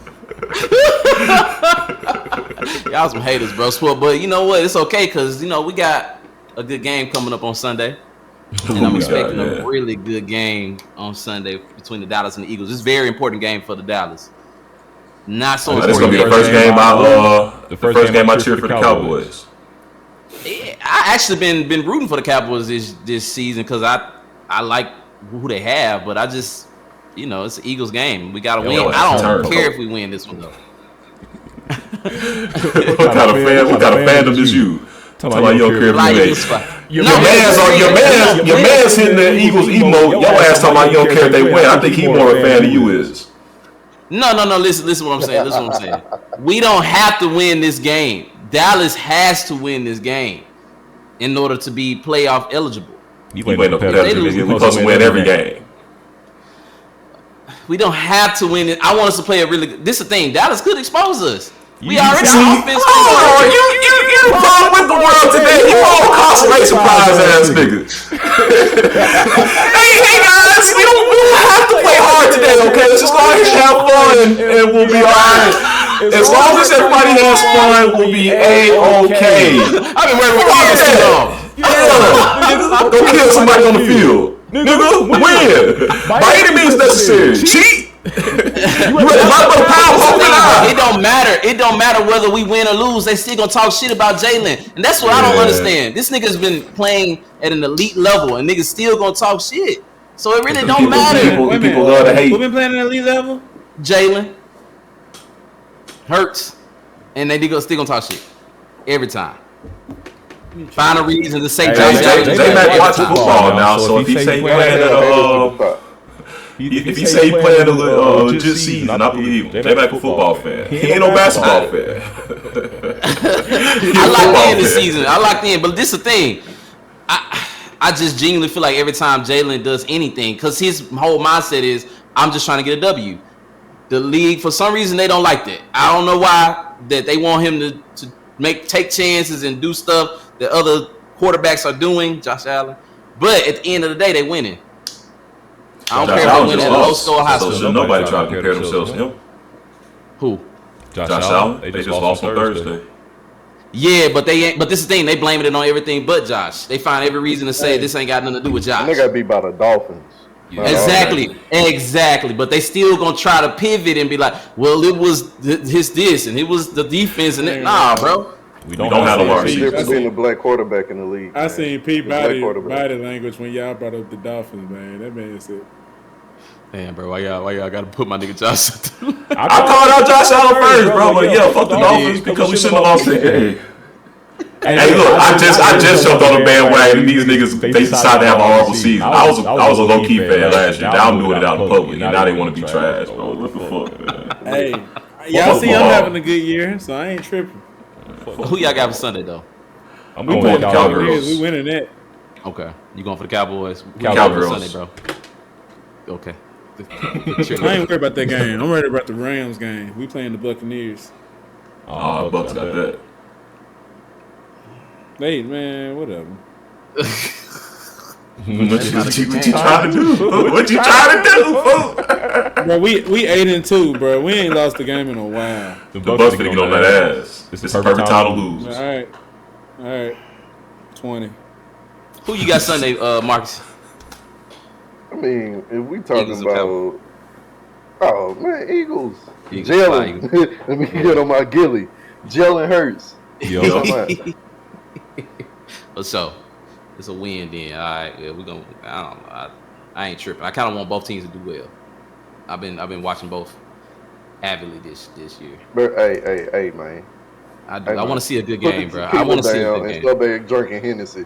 Man. Hey, man. I want to see a good game, bro. I'm sure he give me an old fashioned after this. Hey, Marcus, he just said shout out Israel and free Palestine in the same sentence. Hey, pick one, man. You can't be on the same side, bro. Pick one. I fuck with the Afghan population. Yeah. Somebody gotta lose. Yeah, somebody gotta lose. Somebody, you right. I mean, I'm just saying, I want to see a competitive game. I hate boring games. And they've been playing boring games. The Eagles been playing boring. I ain't gonna lie, I see why niggas be on Jalen ass because he is only focuses on the win. But like the games are becoming predictable. Football is not it's not the most exciting sport in 2025. Now we used to be able to hit folks and like do targeting and put your crown down and tackle motherfuckers and get big pops. It was. But if you want a game that's exciting and full of energy, go ahead and get on basketball. And I ain't gonna lie to you, bro. The more I don't watch basketball, they've been able to appreciate that. I can watch soccer now and appreciate it because there's a lot of similarities between the two. And I didn't really realize that at first. Nah, soccer go crazy, bro. It do. They do. I got to lock in. Football ain't exciting like it used to be. Not on TV. It's damn on some baseball shit right now. The rules be too fucking. It's crazy, bro. It's crazy. They gonna get rid of that tush push though. That's gonna be last year they do that. Talking about football though, y'all seen your boy Steve Smith on the pivot? What he do? Steve Smith a character though. I like, bro. Honestly, that's what I wanted to talk about. He is a character. It's one of them characters where it's like he's real, but then it's like also it makes you question how real he is. But also, he been in a lot of when he was in the league, he was a very He be extra. Yeah. But then at the same time, it's like I think it's also some I can see how the extraness kind of correlates with the way he moves. It's like, okay, so like when he was in the NFL, we all knew him to be like almost like one of them hot-headed wide receivers. He was very hot-headed. He used to go at it with your favorite DBs and all that, like talking straight up noise, cash money shit. Honestly, he'll get down and like you didn't think Steve Smith was afraid to fight anybody. That's how crazy he seemed. And on the pivot, it's like we had more of a. He did the interview on the pivot, Ryan Clark and Channing Chowder, whatever his name. All them people. I sure messed his name up, but he had all those people, and it was just like when you hear him, it's just. He talked about the incident about where he had hit old dude wife that was on the cheerleading squad. He got caught up in the season last year. And you remember he was on the phone. He was like, "I'm sorry." He was like, "Yeah, I'm sorry." Like he couldn't say nothing but sorry. But then but basically, the interview it just kind of opened up to where you could kind of see why he was the way he was in the NFL. It's like you could tell that man had a lot of trauma growing up. Like Steve Smith had a lot of trauma growing up. Like, and I know a lot of people got like deal with different stuff, but he made it seem like he carried that chip not only into the NFL but like into life. So like stuff that happened to him when he was young, you can kind of see it still follows him to this day, and that's why he's the type of person he is. And it's like. Trauma. And it just goes to show, and I'm glad that they had to talk the way they talked on the pivot. Yeah, I ain't gonna say R. Kelly trauma, but the way. But if you actually watch that interview, it just shows why men. And I know that sometimes we talk about this a lot on the talk show because we talked about it plenty of time. But it shows why men need therapists, like for real, like. Bro, when you listen to that man talk, it was like he bring up the fact that his mama got beat on when he was in 3rd grade. Again, a lot of people was in situations maybe in life where they seen their mom got hands, and they still came out different. But for his situation, it was different because he played football. So he said a lot of times he come in the game, he want to take your head off. First of all, he's the wide receiver. He's the wide receiver. Right, 5'9", and he's like he's no bigger than he's not even 200. Like he wasn't even that, but he want to fight. Like he wants contact. He wants physical contacts in the game, and he used to hold on to certain grudges in the game. Like he said, he was one of the people. Like even with was it Channing? Even with Channing, he was like it was a moment where they actually in the game they were playing, and he targeted Channing. And at some point, Channing told him at that point, he was like, "I'm gonna fuck you up. Next time I see you, I'm gonna fuck you up." He said that was in like 2005 when that happened. He said it was like 2021, 2020. First time they seen each other in a while. Steve said the first thing he did when he saw him, he started taking his shit out. He was like, "Well, the last time I saw him, he was like he was gonna fuck me up. So what we doing?" And Channing was like, he was out that shit, but it was like again, like certain people you could tell, like certain people lifestyles, like it stick with your ass. It's like, and he said it got to a point where he didn't even enjoy playing football no more because it's like he was holding so much. As far as like, and that's why I said, man, men need therapists, man. Like it just that whole interview just showed why men. It don't matter because a lot of people was coming and talking about, oh, he a real one. Just because he stood on business or he about that life or he want to fight or he want to do this. In a sense, too, In a regular person's life, that shit'll get your ass killed. Yeah. Like, if you was a regular person, Steve, your ass would get shot. If you wasn't in the NFL, your ass been dead by now. So I'm just being honest. So I feel like people got to stop watching these type of interviews and stop glorifying he's a real one, or he stand on business, or he don't back away from China. I ain't gonna lie. Yeah, I'm not the type of nigga that's gonna back away from hand-to-hand combat. But at the same time, it's like, I ain't looking for it. You know, if I can avoid it too, I'm gonna avoid it. Until you put me in harm's way, I'm gonna beat your ass. But at the same time, if you don't put me in harm's way, then I'm not gonna go out there looking for it. And that's what he kind of portrays, that he goes out looking for the smoke. Once you say something, once you call his name, he's looking for the smoke. And I also thought it was real. Hypocritical too. Like, this man, at the end of the day, yeah, you fucked this man's wife. You fucked this man's wife, this guy's wife, and he hits you up, and he's upset with you. And at the end of the day, you just like, yeah, whatever. And ain't no lie. Every man, like even myself, I probably would have did the same thing. But at the same time, too, I'm gonna have some type of heart about it. Yeah. I'm not gonna be going around on podcasts or on the news. Because first things first, before you do an interview, before you do a podcast, they give you questions. They give you the questions before you actually go answer them, so you can work on your answers before you do it. Certain shit I feel like should have just been it should have been ignored. And I feel like Steve, his persona is so damn toxic. He could have left all that shit alone. I just feel like I feel like men as a whole need to just start going to therapy, bro. Because that's all that shit shows, man. You carrying around a lot of dead weight for no reason, bro. You're successful. And y'all can give me y'all opinions and tell me if y'all watched it and how you feel on it. But I just felt like, you know, man, it's a bad show. It's a bad show to, like, it was interesting. It's an interesting interview, but it's also a bad show to young men who actually, like, if you look up to Steve and you think that's the way to go by things, like, it's not.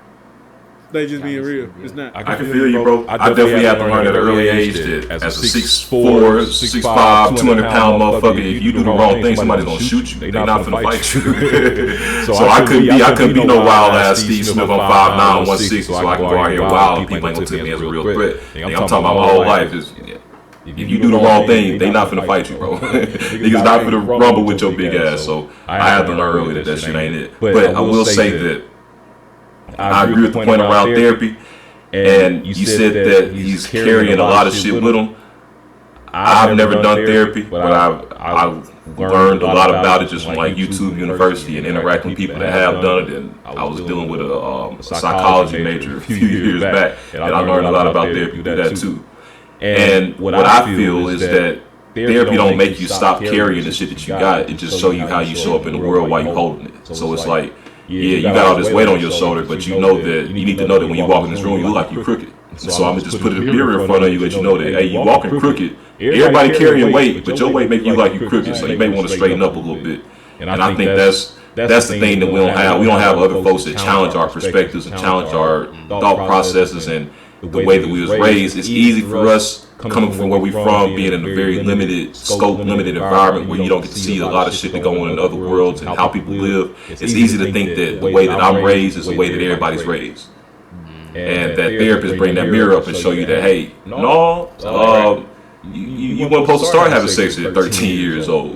You weren't supposed to be getting beat on at 10 years old. You know what I'm saying? It's people that put the mirror up to you and let you know that some of that shit ain't normal, and the reason that you react the way that you do to certain stimuli is because of the shit that you went through as a kid. So I just want to call out that you don't never lose the shit. You're going to carry it with you forever, but it's just about knowing how it impacts you, how you show up. It's always going to be yeast in the bread, bro. Like, at the end of the day, even when you have some good teaching, there's some negative stuff. It's always going to be yeast in the what? Yeast in the freaking bread. Yeah, brother, yeast. Oh. You gotta. I don't want yeast to have nothing to do with anything I'm dealing with. I thought you said yeast in the head. I'm like, I don't know what kind of freaky night you had last night, brother. No, bro, yeast in the bread. It's always gonna be some bad with the good, bro. Like, you're gonna have a little bad with the good, bro. And so you gotta realize where that bad is and detox from it as much as you possibly can, and figure out where it is so you can detox that specific thing. Like, I know for a fact, I was over-sexualized as a kid. Like, so I know that I need to detox some of this stuff. You know what I'm saying? Like, I know where it come from. Now that I can can't pinpoint it. Nah, I gotta work on it. It's just seeing it, bro. Like you said, putting that mirror up. That's all it is. Mirror. Marcus, let's get your opinion about this. I hate it, bro. Nah, therapy wise, I've been to therapy before, right? But I ain't gonna lie, like it was cool being in there, but the best therapy for me was finding a route of expression or being able to get that out of my system. And part of that, I started doing a little boxing UFC joint.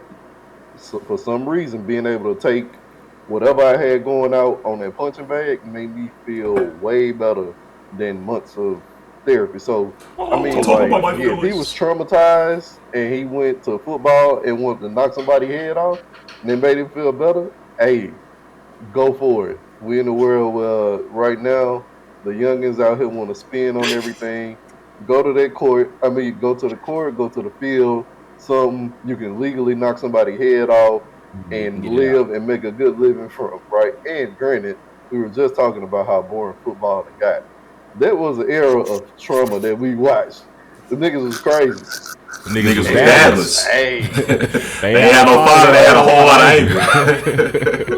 anger. So, hey, if you're trying to find your way, you got too much pent out, bro. If you're young enough, like, go hit something. Go get in the field, ring, whatever it is. Find your form of, find an outlet. Men in the hood used to encourage that type of stuff, bro. Like instead of, it used to be a time where you encouraged doing those type of things to get your energy out or get those feelings out. And I don't think we got a lot of OGs. It's like, man, you need to go play ball, bro. You need to go do this. Instead, they just like, not even the present. You know what I'm saying? YN's just like, man, all I know is to kill a nigga. All I know is to, you know, do what I'm seeing or what me and my friends are talking about. It ain't too many people in the hood or in neighborhoods in general for us that are like promoting positive, you know what I'm saying, getting out outlets. I think they are. They just don't get the highlights that they need. Everybody knows at least one person in their city that's doing some kind of positive boy girl club type of deal that's trying to make shit better. They just not getting support from everybody. I will say though, I ain't started getting angry in life. Getting angry until I stopped playing football. And I didn't realize that because football was always my outlet and it was just always there. And then when I stopped playing, shit, that was when 2014, right when I had started pledging, it's like, oh, I don't have any anger out. I don't have anywhere to get my anger out. And then one that I never realized until I stopped playing. Like, that was my shit. That was my shit. I can tell you. But I found a way. I found a lot of ways to get my anger out. That's when I started. That's when the darkness happened. I should have kept on playing sports. I was born in the dark. Dark night. I ain't gonna lie. I remember when I went to therapy. Therapy didn't, like I said, like y'all said, it helps you kind of like just, like you said, that mirror. It gives you that mirror to kind of look at it and be like, hey, you kind of off your shit right now. It helps you with that at least. But also, like you said, you got to find other shit to kind of just find ways to get that shit out. Yeah. Because I remember when I went through like a certain thing. I would at one point I remember I was dark as fuck, but at the same time I started like having to find like other ways, like a lot of other ways. And then some of those ways wasn't even good things. So I had to also realize like the shit that I was using to cope with my anger wasn't good for me at all too. So it's like, you know, man, I ain't gonna lie, mental health is real.